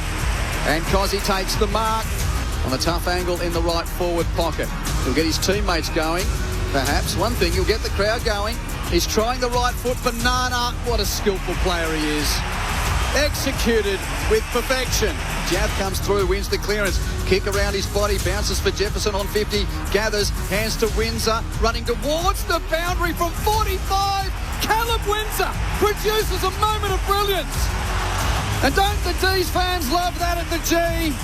What a high quality finish that was. The AFL on ABC Sport. On radio. ABC Sport Digital Radio. And ABC Listen. So the matrix continues to take shape. If you're in South Australia, you'll hear Adelaide and Greater Western Sydney. The rest of you, the next stop is Cardinia Park. G'day, Lauren Borden. Oh, hello, Q. You're right. It's a big night tonight, isn't it, for the Cats? Geelong taking on Richmond. If they win, means that they'll settle in a week off and they'll be in the top 6. And, of course, percentage counts. Like you said, you just mentioned the Adelaide and GWS clash coming up. If Adelaide wins that one by a big percentage, Geelong will have to be on top of their game against Richmond. Obviously, they're coming in red-hot favourites and are expected to defeat the Tigers. But there is a fair bit on this game as we're coming into it. I'm very excited for the call team. I'll have Joel Peterson alongside me, Daniel Harford and Nathan Burke as well, with Tim Morgan on the boundary. But plenty to play out for tonight between Geelong and Richmond. And, of course, we'll keep you across Adelaide and GWS if you are in one of the states that are coming to Cardinia Park after you. Good on you, Loz. And wherever you are, you can make your choice. There are 2 AFL buttons on ABC Listen, ABC AFL and AFL Extra, so you can choose which game you'd like to listen to. Just toggle between Cat Park and Adelaide Oval. Dogs by 15 points as the final term begins here. Melbourne hoping to be in the top 4 tonight. If they lose Clinchy, they might have to play next week. All sorts of possibilities. Final quarter underway. Gorn wins down the opening tap in the direction of Sharp. Over around the footy. Lob takes it back. Hand pass to Fraser to Richards. Over the top to Dolan. Back to Richards. On the run. Hand pass over the top. A bouncing ball for Luke Kennedy. Gave it to Hines. Break the tackle. Steadies and goals. Inside 20 seconds. What a response for the Dogs without Aaron Norton in this final quarter. They steady with the first goal and lead by 21 points. 11-9-75 to Melbourne 7-12-54. A shot out of a cannon, Mick, once they got out of the centre square. That was outstanding. It's predictable. Max Gawn is going to try to win the game by... He's probably best on the ground or close to best on the ground.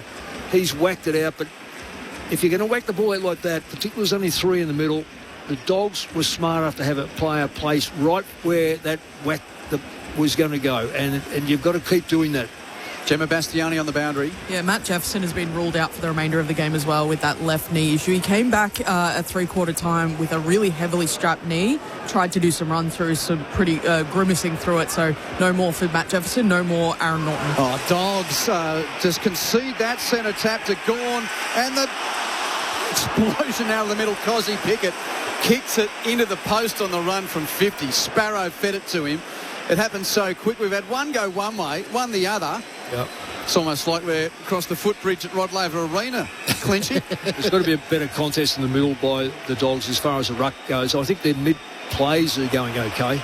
Bramble played on, decided to try and get around Chandler, did that successfully, sends it up the wing. Selwood and Petty. Selwood brings it down. Petty straps forward at ground level and holding the ball.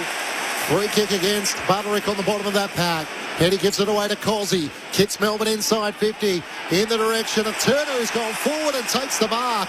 Up against the boundary line against Butku Karmas. Good move. Good move. Dan Turner had a concern with his knee in the first quarter. He's been defensive tonight. He's gone into the forward 50 with the injury to Matt Jefferson in that third quarter. Yeah, it's a good move because, again, it's going to stretch the Dogs out. He's kicked 2 goals, 2 so far this season. Dan Turner, from his 13 games, tight against the boundary, tough shot on goal, doesn't like it off the boot. It's to the right-hand side and a minor score. So the Dogs lead by 19 points. A goal to 2 behinds the way of the Dogs in this final term. Dale with a short kick into Fraser in the right back pocket. Marks and hands it back to Bailey Dale. Runs the boundary, gets to half back before kicking to the wing. West nudged Rivers under the flight of the ball, couldn't mark, but butters up at ground level to win the footy for the Dogs.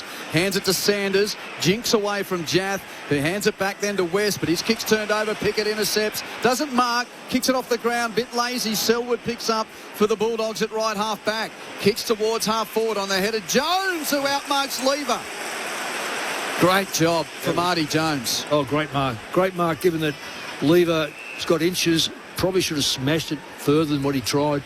Jones kicks it to a 2-on-2 near the boundary. Bontempelli marks right where the paint of 50 meets the boundary paint. It's in his wheelhouse, but he doesn't go for goal. Sets it up to the goal. Now Cooper Hines out the back. Read it better than Langdon. Marks and goals.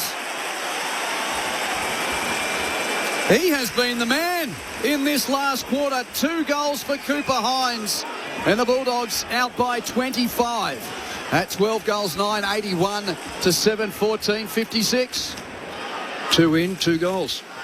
Same player.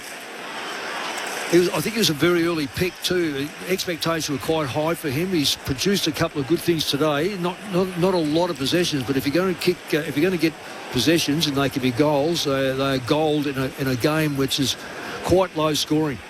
He was picked 20, Mick, back in 2024. He was a runner-up in the Morris Medal for the best and fairest in the underage footy. Xavier Lindsay actually won that. He's the son of 4-game blue John Hines.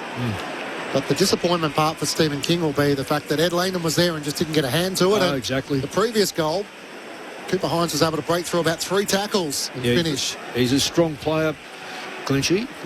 Back in the middle, Gawn wins down the tap against Lobb, trying to get it to Cozzy Pickett, can't get a disposal away. He taps it away from Fraser, gave it back to Gawn. Melbourne inside 50, kick wide of Tom McDonald through the hands back, wanting a free kick, doesn't get it. Selwood knocks it out into the path of O'Donnell. Hand pass to Bramble, almost tackled by Tom McDonald, knocked it out to Sanders. Back to Selwood against the boundary line. Hand pass around the turf to Richards, got it to Bramble, tackled by Fitzgerald, pinned the arm, but the umpire was blocked there. The Melbourne fans in the Olympic stand weren't, and they plead their case. We weren't either. See that he had an arm pinned.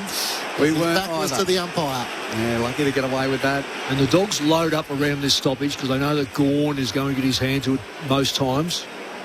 Ball tossed in. And again he does, Mick. Down to Fitzgerald. He was under pressure, had to tow it infield to no great effect. Players pile in on top of it, about 60 from Melbourne's goal. Lets them play, and Sparrow extracts out the back. Rushes a high kick to full forward. 2-on-2 in the pack, off hands. Chandler roves and snaps from the left forward pocket and kicks a much-needed goal for the Demons. All the full tall timber just fought amongst themselves. And Kate Chandler arrived to make the most of the crumbs. 12-9-81 plays 8-14, 62, Dogs by 19, 6 minutes, final turn. But barely 3.5 minutes have been played on actual time, so there's plenty of time if the D's are good enough, but they'll need to get more and more of that type of play. Chandler left footer going to the fence and brought it across his body. Really, really good goal, but again, you get a lot of purchase like that, so a very well needed goal, given the Dogs opened up with their first two. It just seems to be that they can't quite hold on long enough, the Dogs, and they're getting dominated in the ruck. Going one down the tap, but Bontempelli realised that's where he's going. He gets the clearance, broke the tackle of Pickett, hand pass to Richards, a bullet pass to Artie Jones, who leads up and takes the mark. Yeah, there was nothing Colton Tholstrup could do on that occasion. The pass was just that good. Well, the two players that had it, Matt, you called it, Bontempelli to Richards, and Richards was like an absolute bullet. And you've got to hang on to those. You've got a player all over you. So Artie Jones, that was a very good mark. I know it was on his chest, but they're difficult to take when you've got a player who's buffeting you all the way. The Dogs have booted 5 goals to 3 since half-time. All 3 of the D's goals have been spectacular. But the Dogs are rolling their sleeves up. Artie Jones from right on 50. Doesn't hit it sweetly. It's out to the left. Gorn back there. He takes the mark in front of the behind line. The Bulldogs by 19 points. Gorn kicks to right half back. He's got Sparrow in space. Gathers on the bounce now. Williams closes him down. Sparrow evades the tackle. Kicks with his right to the wing, but Bontempelli intercepts. Petty was the target. Bont read the play. Dogs have got the ball as he chips infield. Dale takes the mark. Defensive side of the wing. Short kick around the edge of the centre square. Richards marks, now hands it back to Dale, who ran on. Dale kicks wide, looking for lob, and he outmarks Rivers. Where the paint of 50 meets the boundary paint, Mick. Yeah, good play. Getting away from Gorn. Gorn's not going to run out to the fence to do that. He's going to stand where the long kicks come in. So if the Dogs can lower their eyes and find a player like Lobb, there's no guarantee to kick this, but it keeps the ball away from Gorn marking that ball deep. And unlike his look throughout the year, the conservative hairstyle of Rory Lobb the last few weeks. Couple of steps, right foot kick to the top of the goal square. Gorn flies from behind to punch the pack, but Matt Kennedy rose for the Dogs. Hands to Fraser off a step. Oh, misses badly to the right. He had a bit more time when he was straight in front and he sprayed that chance. Dogs by 20 points. 12-10-82 to 8-14-62. Bowie brings the Demons back into play. Kicks to Salem, who spots up the pass to Harrison Petty. Takes the mark at right half back for the Demons. Kicks out towards the Shane Warne stand side to Fritsch. Bailey Dale made the spoil. Williams gathers for the Dogs. Out pass over the top to Matt Kennedy. To Hines. 2 last quarter goals for him. To Fraser. Kicks out wide looking for Dolan on the bounce. He gathers. Trying to chip it over the top to Artie Jones. A beautifully weighted pass. Ball knocked out of his hands by Gorn as he had it long enough in the eyes of the umpire. And Artie Jones gets a closer look to goal than his previous shot. This is in the left forward pocket, about 30 metres out. He's been a thorn in their side all day for Melbourne. He's at the football. He's got good hands. He does kick goals. He's kicked 2 goals tonight, 20 for the season. He is a live wire out of contract at season's end. The Western Australian opens up the angle, curls it around, and extends the lead for the Dogs once more. They're answering every challenge the Demons are throwing at the moment. 3 goals to 1 so far in this final term. And the margin is 26 points the Bulldogs' way. 13-10-88 to Melbourne 8-14-62. The D's have only lost to 1 game at the MCG so far this season, and with the Blues' upset win over the Dockers earlier, the possibility if the Demons had have won, we would have got a Collingwood-Carlton wildcard final. Gemma Bastiardi on the boundary. Yeah, Ed Richards just came off just looking sore in like the sternum and went down into the rooms with the Dockers. He doesn't look overly concerned, but clearly just needs to get that checked out. And repeating, Aaron Norton and Matt Jefferson both out of the game with injuries. Thanks, Gemma Bastiani downstairs. Well, it's almost been a tease from the D's, Mick. They've looked like they were going to get back into the game all game, but they're 4+ goals down now. 10 minutes final term, centre stoppage, and they get the clearance. Sparrow with a hand pass to Steele. Steele gives to Fitzgerald by hand. Kick to attacking 50, and Petty presents to Mark. 45 from goal, and, well, they might get one back here again just to stay within arm's length. Yeah, Melbourne need what the Dogs have done. Is their top-end players have got engaged. Gorn's been on top all day. Petty's been very impressive. There's no question about this. I think he's going for his 3rd goal here, but it's Pickett that's the one who's got to really, I guess, generate that enthusiasm and that little bit of excitement. Petty will have to clear 50. He strikes it from 48, slight angle right. Great kick. That's the 3rd goal for Harry Petty. And Melbourne just stick around. Dogs by 20 points at 13-10, 88 to 9-14, 68. And on the text line, 0437 774, T from Melbourne, who's a neutral supporter, he says, I'm just judging on the call with no visual. It sounds like the Bulldogs are using Gawn as their own ruckman. You think they're roving to Max in the middle? No, not in the middle necessarily. The middle's a little bit bare. You can only have 3 players on the ground. So, but if he goes the long one all the time, they're going to pick him off at 12 o'clock. So that one's a given. If he starts to pass, and when Pickett's on the ball, he'll bring the ball back to Pickett more times than not. Crowd posted at 44,258 fans as it's down to Cozzy Pickett here. Drives Melbourne inside 50. Petty got rid of his opponent O'Donnell and takes the mark. Yes. Those hit-outs are 54 to Max Gawn to 13 to Rory Lobb. It's 14-3 the hit-outs to advantage the way of Gawn. Well, you could pick that one here that he's going to go to Pickett, who sits on his right shoulder. The only one, Bontempelli looked at him and thought, will I go there? Didn't, and as a consequence, paid the price. Quickly in, 6-on-6. Petty finds space. And the irony with Aaron Norton out for the game, Matthew Jefferson out for the game, which forward can stand up? It's Harrison Petty who has a look at his 4th and 2 final quarter goals. Out to the right, he fires on goal and misses to the left-hand side. Turner gets hands to it but can't complete the mark. And the Bulldogs lead us 19 points. 13 minutes gone. Final turn from the MCG. Saturday footy on ABC Sport.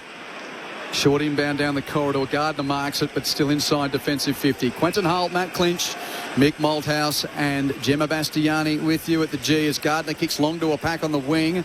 Well, Davidson had a flight that couldn't mark, but West Rose for the Dogs. Hands to Sanders, hands to Fraser. They break from the congestion. Fraser's kick wide, looking for Kennedy in the pocket. He gathers, but is tackled immediately by Tolstrup of Melbourne, and it's a baller. That's a great kick, that. He had nothing in front of him except a small player with a tall, puts it in the air. Melbourne marked that. That ball on the ground now is a 50-50 ball in the forward line. Pickett roves the tap and kicks the D's out of immediate danger. A rush ball. Petty presenting up defensive side of the wing. He marked and off the ground. Hand passes to the running Langford. Takes a bounce. Harvey Langford kicks to attacking 50. And a mark to Laurie.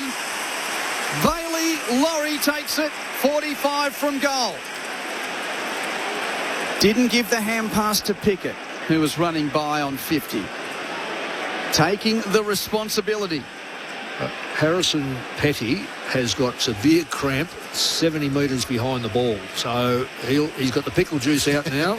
Don't need him. He's the one forward that's right on top. So Laurie has kicked 12 goals this year. Plenty of time left. This is a big kick to make it just 13 points. Shanked it off the instep and will be lucky to score.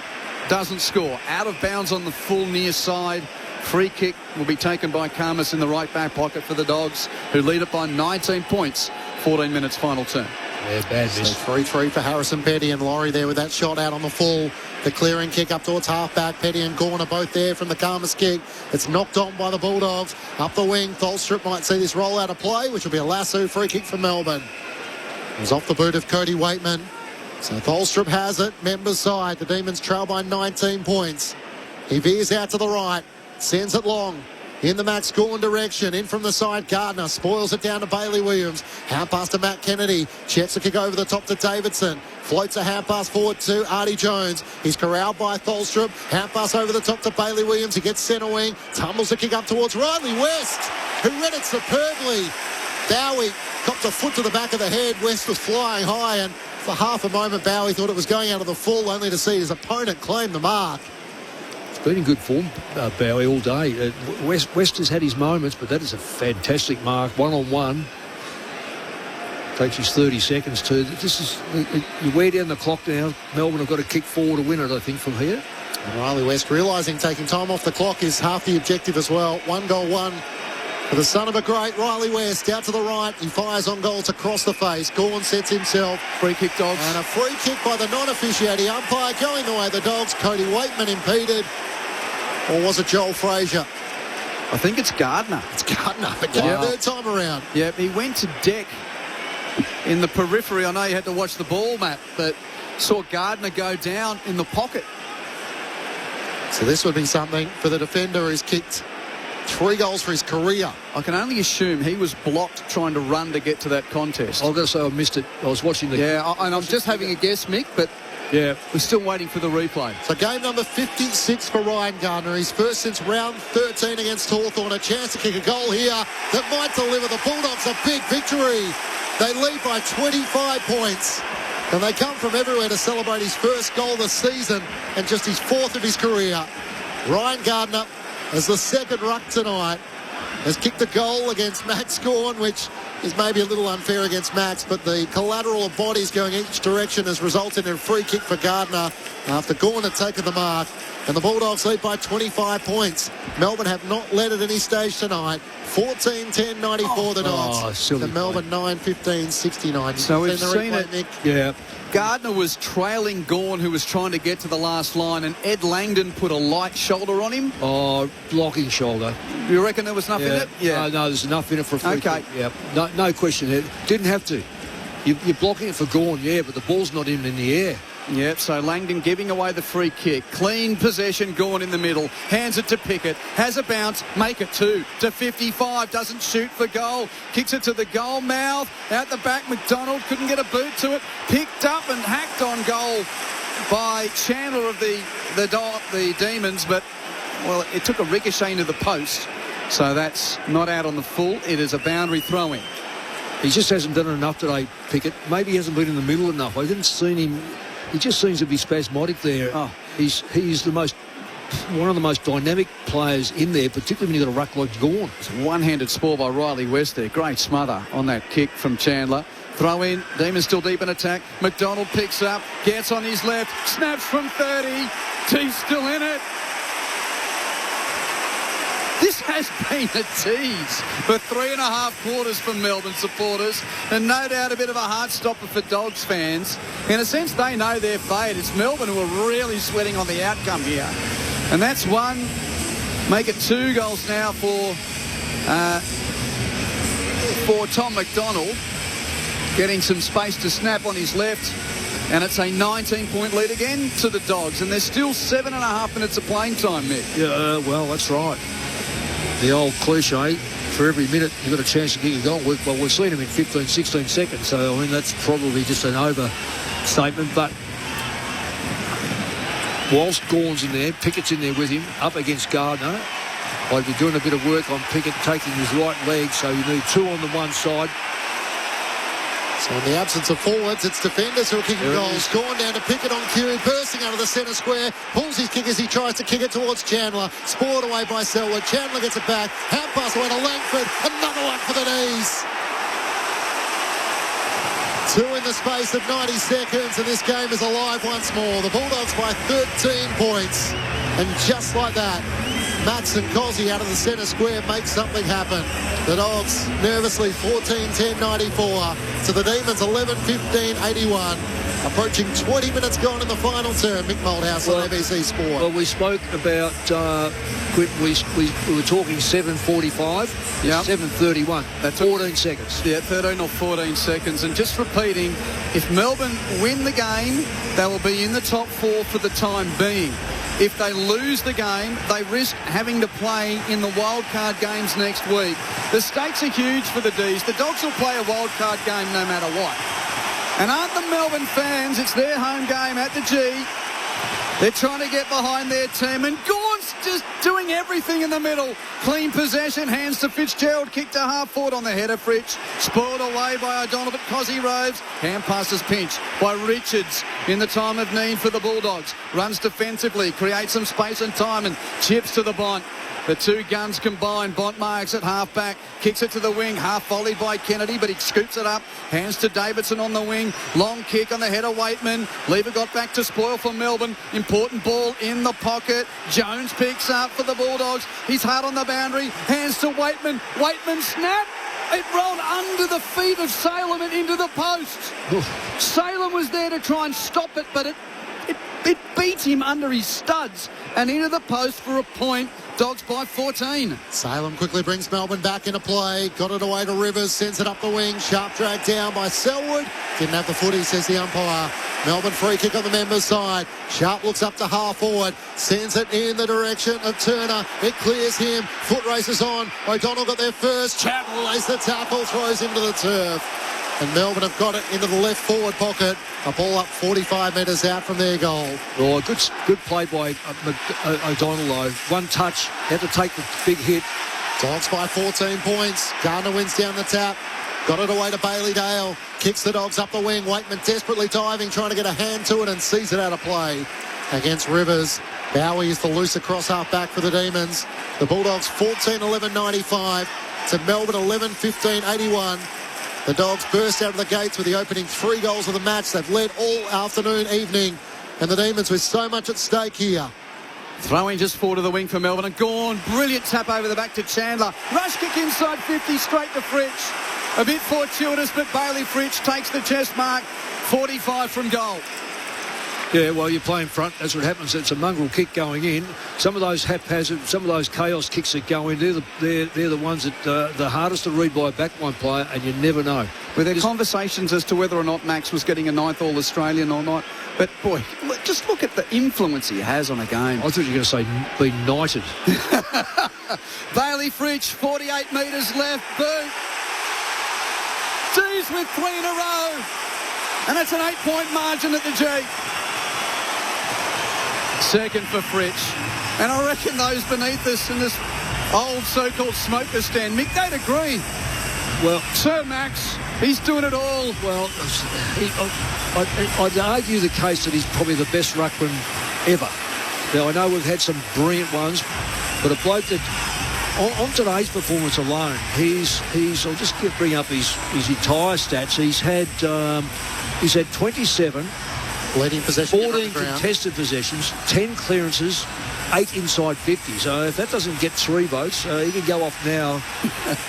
Mind you, if he goes off now, they won't win. So Melbourne have kicked 3 goals in 3 minutes, Mick. Don't worry about red time. No, and Kickett's got to stay out there. 8-point lead the Dogs' way. It's crumbling away. Gone over the back. Richard shafts it for the Dogs. Drives a kick inside 50. Melbourne set themselves. Artie Jones got hands to it. Goldstrip knocks it down. Then becomes the tackler on Jones as West tries to wrestle it away from him. A ball up 40 metres out from the Dogs' goal.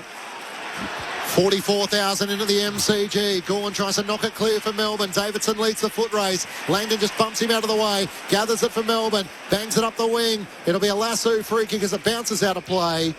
And the Dogs will take it back centre wing. And repeating, Jefferson for Melbourne and Norton for the Dogs out of the game with injuries. Bulldogs go back inside 50. Gawn's there to tap it away from the pack. Bontempelli's at the feet of it, but he's locked up by the tackle of Sparrow. And we'll see a ball up on attacking 50 for the Bulldogs. 8 points the lead to the Doggies. 24.5 minutes final term. Luke Kennedy comes clear from the contest for the Dogs. Near the boundary, left foot kicks a sky to the goal mouth. Matt Kennedy's underneath it to catch it. Kennedy takes a mark near the point post. Hard in the left forward pocket. Kennedy. Yeah. This could be a nightmare for the AFL, this kick. Because they're expecting 100,000. You reckon they want Melbourne to win for the Carlton-Collingwood wildcard? They are. No, certainly they would be wanting that. Matt Kennedy, 2 steps infield, right foot snap. Beautifully done. Second goal for Matt Kennedy. Dogs back out by 14 points. There are bullet casings all over the MCG in this last quarter. It's a shootout to the finish post in this one. Well, we spoke at three-quarter time that it wasn't a high-scoring game. All of a sudden, we've got 10 goals, 5 kicked, and we've done 3 quarters, literally 3 quarters, or just a bit over 3 quarters of the actual quarter. I always talk about 20-minute quarters, not the rubbish timeline stuff. But there's been some big lifts by. Max Gawn is outstanding. You've got Pickett's kept them in the game, but Bontempelli, even Gardner in the ruck, what he's done is he has caused a nuisance value. Then you've got Ed Richards, Kennedy, as you said. The Dogs technically should hang on and have a look where their wingers standing. 5 goals apiece in the final term. Gawn gets it down, trying to link up with Pickett. Spilled the way of Steele. Tackle dispossessed. Bontempelli for the Dogs. Hand pass to Richards. Hand pass missed Luke Kennedy. He's tackled by Steele. Stripped of it, holding the ball. The D's take the advantage. Bowie with a hand pass inboard to Sparrow. Drives it up towards half forward. Flying in front. Langford takes the mark in front of Selwood. He's just held up momentarily. Yeah, he's fantastic, Selwood. Harvey Langford plays on, veers out to the left, Petty's the target, deep inside 50, McDonald off hands, Bailey Williams hand pass, out towards Chandler, gathers, sidesteps an opponent, jams on the boot, kicks it straight out on the full. The blood rushed to his head. He was trying to be the hero. The Bulldogs still lead by 14 points, approaching 27 minutes gone in the final term. What I said about Selwood, for a young player coming to this side, he's such a determined player. You can't get an easy kick on him. Dale with the long kick from the pocket towards the wing. Waitman, a chance. Oh, he's on hands and knees, burrowing at the feet of Rivers there to lock it in. And he succeeds in doing so.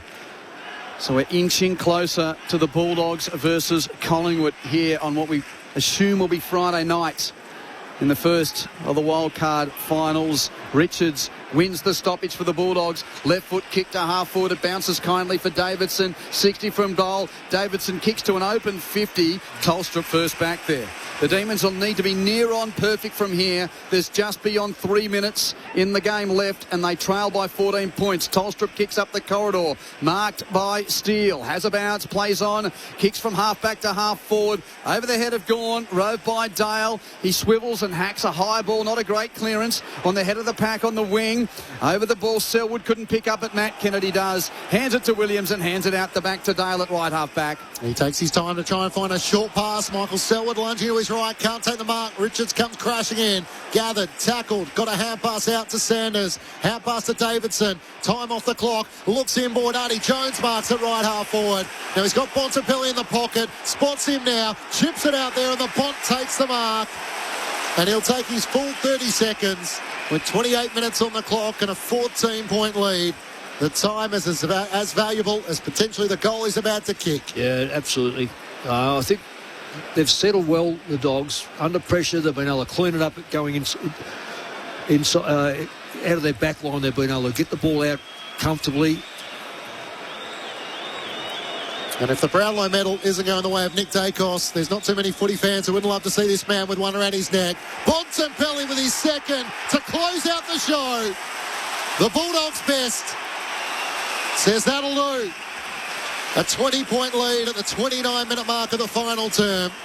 The Bulldogs 16-11-107 to Melbourne 12-15-87. A final quarter without Aaron Norton. And Marcus Bontempelli leads the way in a 6-5 final quarter display by the Dogs. Mick Malthouse with you on ABC Sport. Well, that comment you just made, Matt, about Norton, there's no doubt they want him in the side. But they've been able to kick 6 goals, 2 in 12 entrances. So the ball movement in there has been effective, efficient.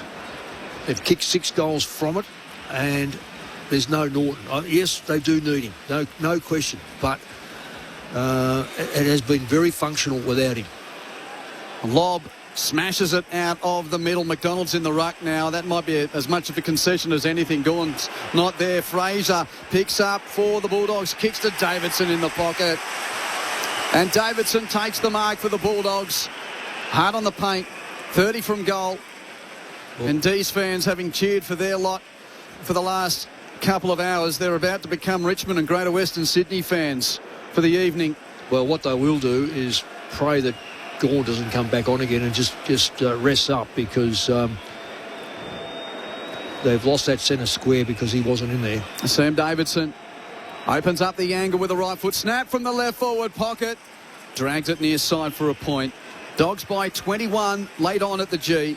16-12, 108 to 12-15-87. Tolstrup just bangs it down the middle of the ground, looking for Petty against the field, off hands, it's sport away. Dale short to Sanders, not 15, cuts around a couple of tacklers, steals one of them, great vision, sends it out left, and Riley West takes the mark.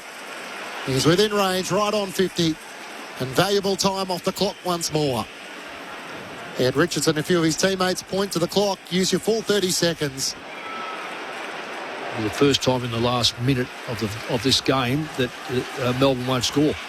if he uses his 30 seconds. And the cheers for Marcus Bontempelli as he comes to the bench. The Demons are about to lose their second game at the MCG for season 2026. And for Stephen King, what a Cinderella season it's been as West veers out to the right. He's just going to poke it in the Sanders direction. In a wrestle off hands. It's gathered by Artie Jones. Trying to knock it out. Chandler had it for a moment, lost it. Luke Kennedy, hand pass to Davidson. It's in the congestion now. Chandler tries to get a hand pass out. Davidson tackle. Chandler locks it to him. And the umpire will ball it up. It's about 40 metres out from the Bulldogs' goal. And a nervous weekend ahead now for the Demons. As Lobb gets the tap down, Davidson has it punched away from him. He's tackled by Steele, got a kick to it. Stolen by Salem. Clears defensive 50 for the Deeds. But oh, how the jitters will go through the bones of the red and the blue as the Bulldogs lock in a wild card against the Magpies. The Doggies have won by 21 points. Bulldogs through Bulldogs bite and Bulldogs roar. We give our very best. 'Cause you can't beat the boys of the Bulldog breed. We're the team of the mighty West. And after all of that, they were never headed. Never headed the Bulldogs. They led by 14 points at quarter time, 11 at half time, 15 at three-quarter time, and win the game by 21. Final score, 16-12, 108 to 12-15, 87. The Bulldogs move to 54 premiership points. They will finish 8th on the ladder and meet Collingwood in a wildcard game next week. Sons of the West, red, white and blue. We come out snarling. Bulldogs through and through. Bulldogs bite and Bulldogs roar. We give our very best. 'Cause you can't beat the boys of the Bulldog breed. We're the team of the mighty West.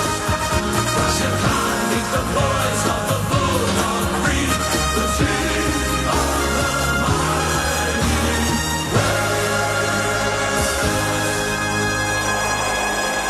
And just for kicks, in old money, the Dogs would have just kicked Collingwood out of the finals. But that doesn't exist anymore. They play them in the first of these so-called finals next week. Yeah, it's sort of... we talk about this, and I'll go... You know my views. Well, I heard you with Clint on AFL Saturday today. Well, it's not a final. Not happy about it. But anyway, you can only play the scenario in front of you. How'd they hold them at arm's length all day, Mick? Well, they basically won the stoppages, even though they were dominant. The best on the ground was no doubt, and I guess I have to do the votes, and Maxi Gawn to me, with figures like 28 possessions, 15 contested, 10 clearances, 8 inside 50s, he could have, if they had won, it would have been on the back of his hard work. They didn't get a great deal of value around the ground from his dominance in the ruck. In fact, they got good value in the middle, but they didn't get value around the ground because... the coaching challenge, right? 46-37, the clearance is Melbourne's way, but the Bulldogs read Gawn's tap as well as Melbourne did. Absolutely, and they had what the Dogs had. They had an inner, so they were pressed in close, and then they had an outer. So on the outer, if anything went outside, they were able to hold it in there. Now, may well have gone in terms of statistics to Melbourne, but Dogs were able to resurrect it or stop it.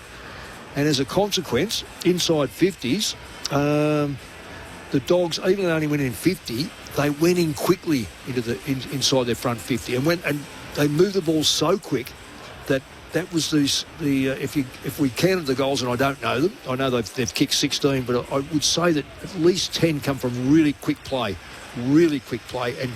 and Melbourne were not in a position to hold them up. So it was great play by the Dogs. And then outside the front 50, it became a trench. And nothing better than the Dogs love a bit of trench warfare. We know that Liberatoroy's not out there, but just throw those other boys in there, and Melbourne couldn't get clear. To me, if I'm going to give votes, I'd say Richards in around that was consistent. he was the one that was consistently picking off that hit by Gawn and consistently driving forward. And if I was going to have the third vote, I'd go Petty. Well, you do. You can save your powder till a little bit later, but I'll say Petty because ending on the end of that, he was fundamental to Melbourne winning the game. I don't know. In fact, I don't even know what he kicked. 3 goals. Petty, he kicked 3-3, I think it was. He did kick 3-3. But even when he went behind the ball, he was able to take the contested marks and hold up play. So all up, I think the Dogs won the trench and won the quickness of moving the ball forward line, and that certainly was the difference. Melbourne couldn't get a quick play into their forward line, except that I said in the last one when Pickett was able to pick off a very good tap by Maxi Gawn. It's an incredible penultimate day of the home and away season. Just when you think we're starting to make sense of it, the Blues with a massive upset win over Fremantle. Everyone starts to think about, well, Collingwood Carlton would be a pretty good wildcard final if the D's win. Well, they had it, and the Bulldogs go, hang on, it was taken away, and then they got it again, and now it's taken away again. So the Collingwood Carlton game. So are we helping you with the?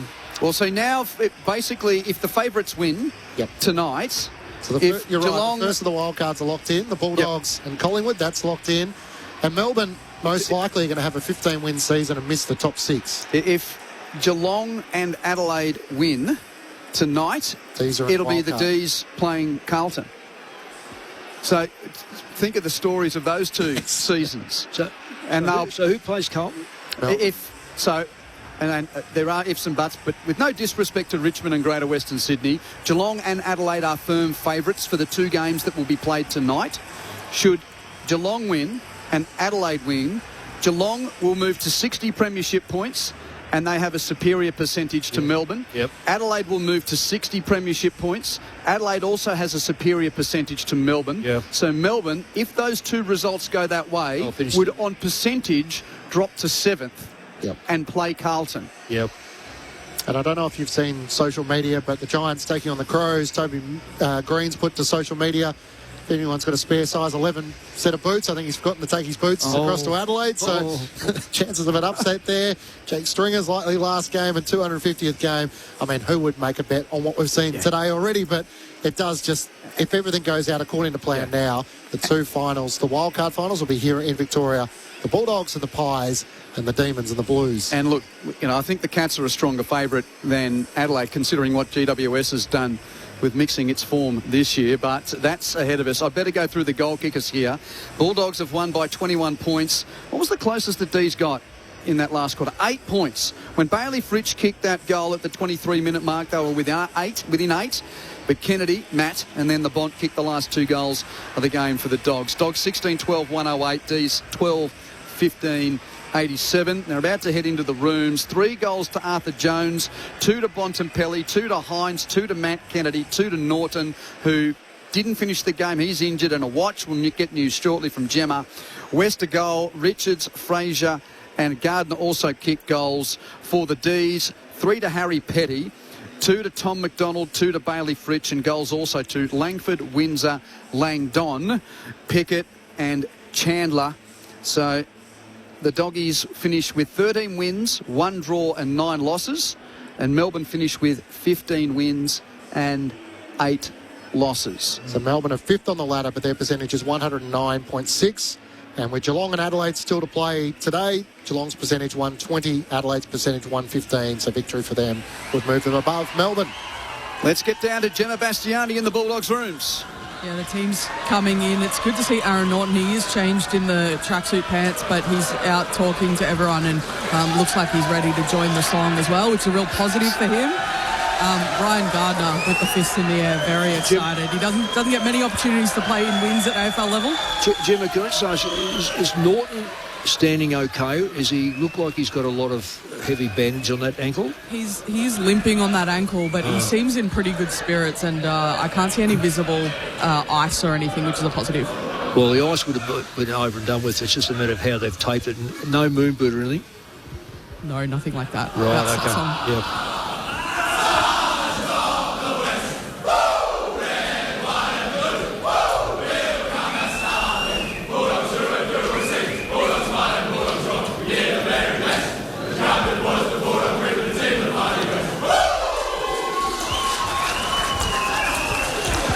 We'll stay tight, Gemma.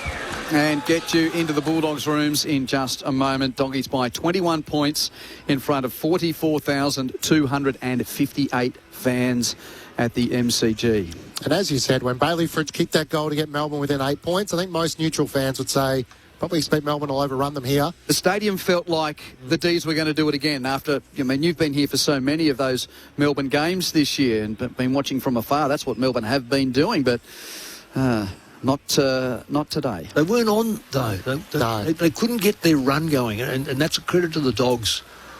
How much do you think the absence of Jacob Van Rooyen impacted the way they transitioned the ball? Look, don't think McDonald kicked a couple, so... But what I found was, with his form, Fritsch was coming further up the ground and relieving the players off the back line, which then linked better. So, but they couldn't get run, and that's a full credit to the Dogs, because they stopped them in the middle of the ground and made it easier for their back line to hold up. And if they're going to do that against Collingwood, is that next week? Yeah. That's the only way they're going to beat Collingwood next week, is to hold them up through the middle. Back down to Gemma downstairs. Sorry, Mick. Yeah, go. Thanks, Quentin. Here with James O'Donnell. He's just taking a sip of the drink after a strong game. How does it feel to be part and leading that backline essentially at this point of the season? Oh, yeah, it's awesome. And look, there were some moments there where we probably weren't at our best and they got going a bit, but just the way we stood up, I felt was so brave today. And the back six sort of held up. We had to stay out in the ground for long periods and we're really strong right on the process all the time and gave some good looks. Do you feel like you've had some injury issues in the past, but getting some consistent footy this year has allowed you to really take ownership of the line? Yeah, for sure. Continuity is everything. See all the time when you get going and then injured and you have to start again. So for me the last couple of years to really hone my craft down there and try and stand up, be a leader. It's been awesome, and I feel like I'm still learning, but making some great ground. The energy in this room is really, really positive. For a round 24 win, you already knew you were in the finals. It was just about where you finished. Do you feel like you're carrying some really good momentum into the finals now? Yeah, absolutely. It's I feel like we've been written off a bit of late, and we definitely feel that, and really want to stand up to that and show that we can play our best. We certainly haven't been.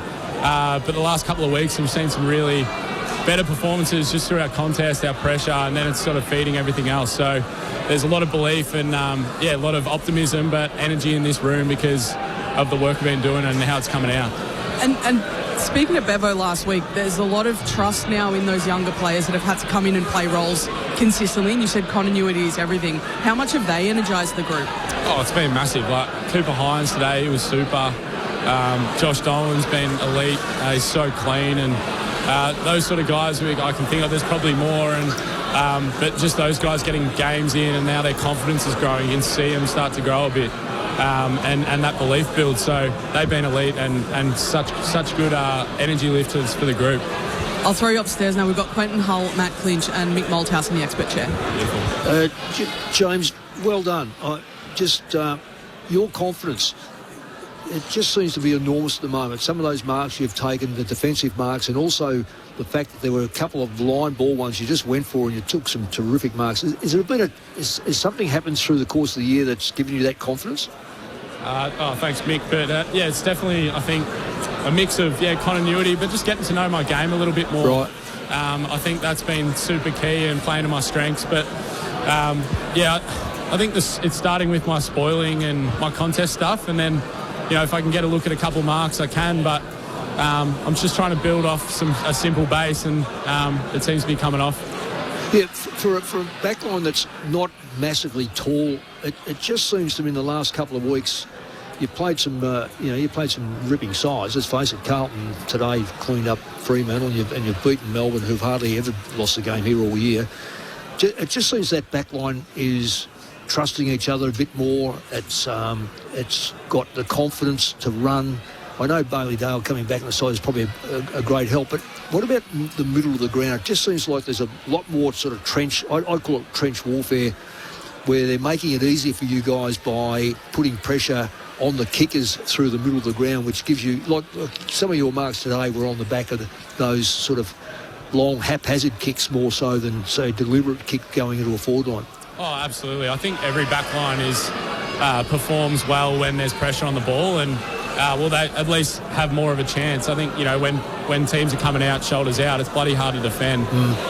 But I think the trust to come off to help, and, people standing in lanes, and just as you said, trust is huge, especially with the back six. And I feel like we've got the group together that have been playing a lot of footy together.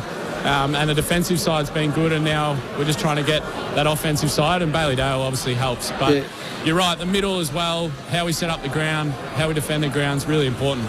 Are you rolling from player to player, or do you get a job on a certain player that maybe they're key player? Yeah, I've been getting jobs probably the last, I reckon, couple of months.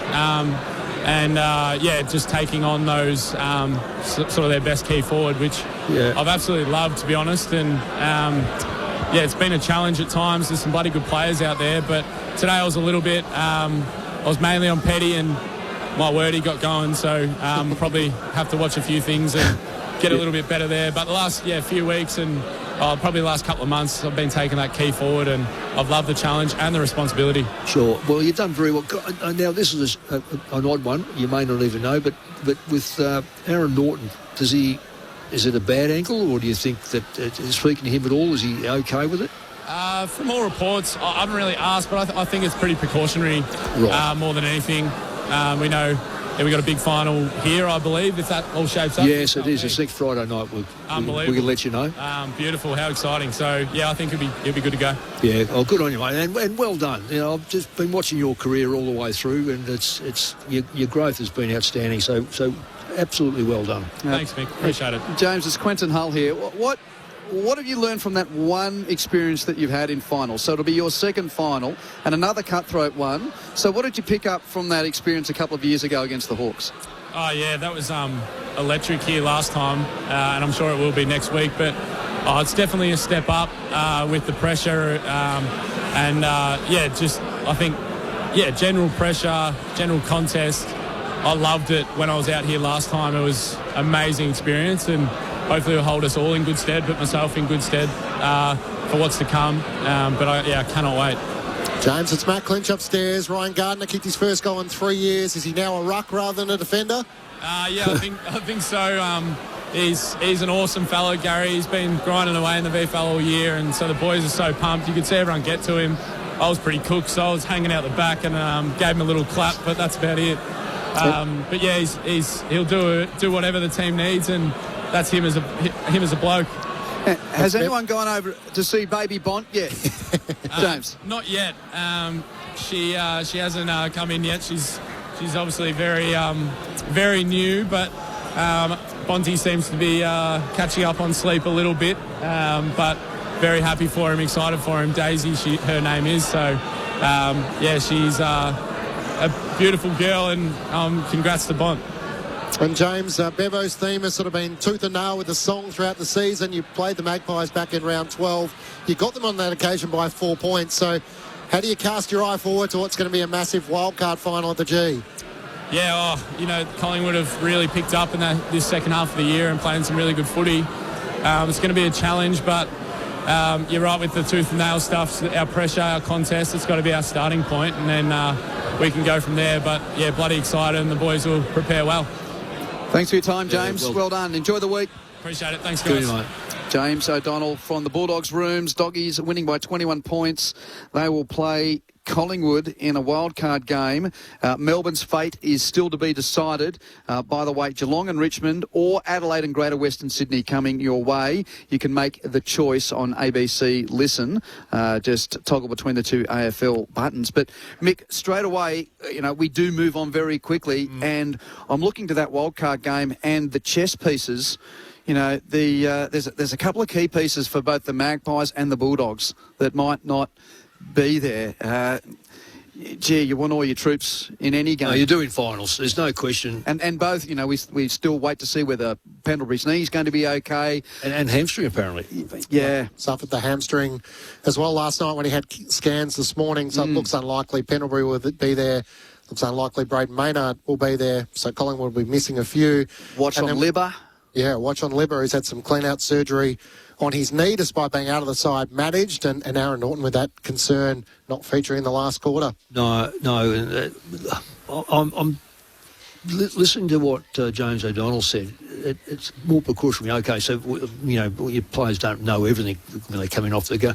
It makes sense, though, because they couldn't fall out. They were going to play in the middle final.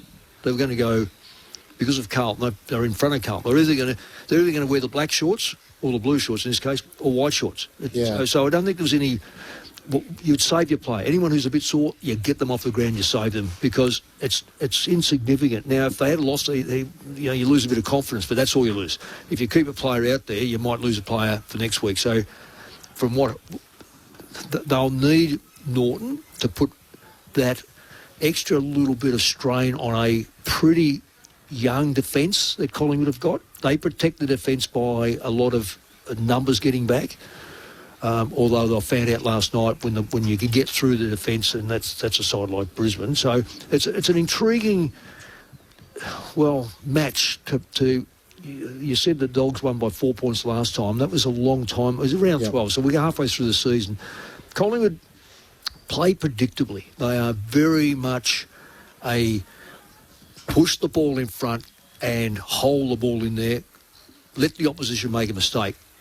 The Dogs today, there's a little shift. They're moving the ball quicker and longer than the multiple hand passes. Multiple hand passing final against Collingwood will end up with Collingwood having a shot. What you get with a side like that is pace, and this is where we saw this in this last 5 minutes of this game, was when the Dogs were able to move the ball through the middle and quickly into that forward line, they looked really dangerous. Yeah. Now, they probably gave up 2 or 3 goals because they didn't have anyone up there, and that's because Norton wasn't there. But it's going to be an intriguing match. If I can just say, I think there'd be one player that could pose the biggest problem, and that's Cameron.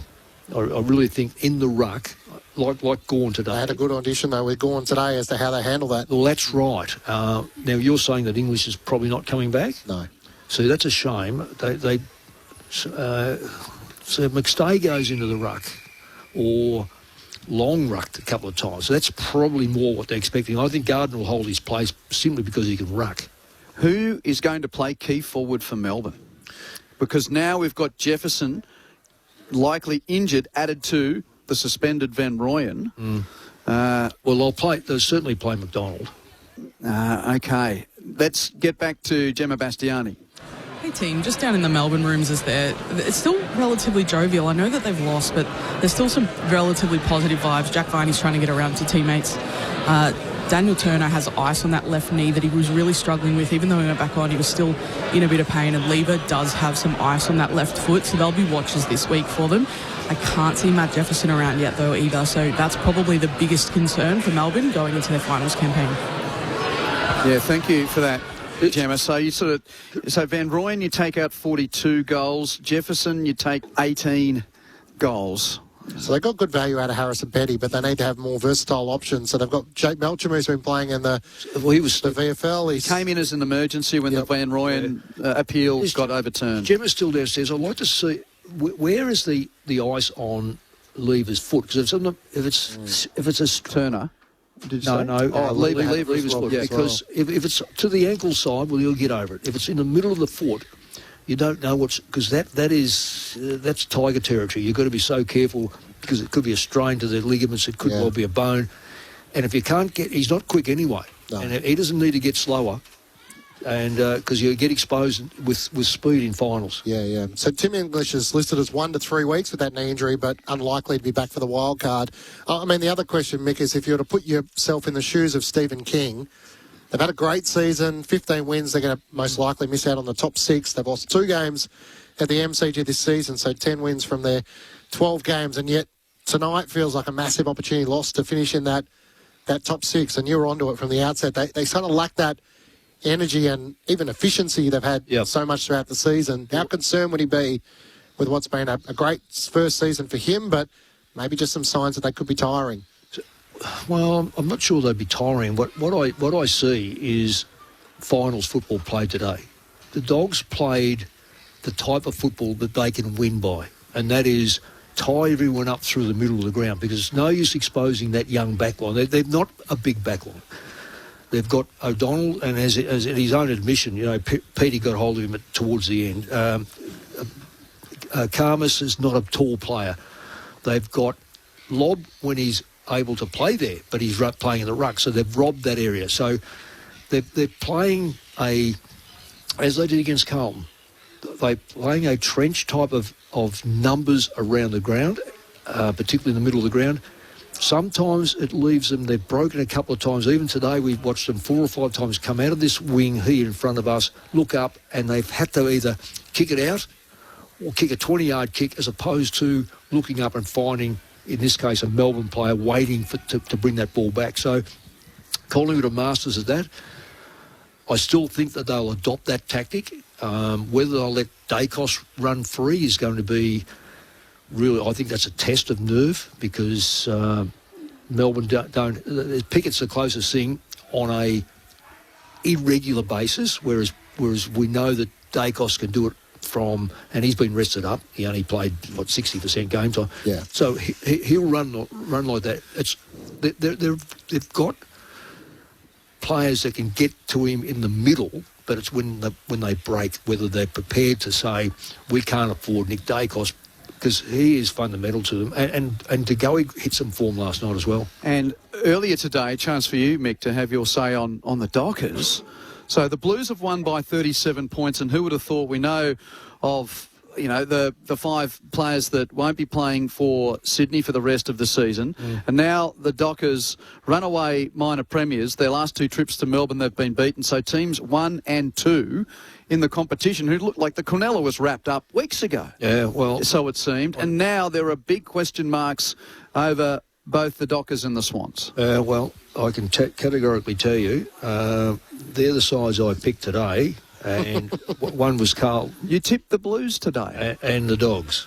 And the Dogs. Well done. And I picked them on the basis of, this is the end of the year where sides start to play for position in the ladder and also for security. And I haven't been sold by the Dockers all year, because I think if you cast your mind back over the year, they've won a few games coming from behind. And they've won a lot of games coming from behind. At the end of the season, you're playing better sides. They're not going to, if they get in front, they're not going to just turn it up and say, well, you can get back in the game.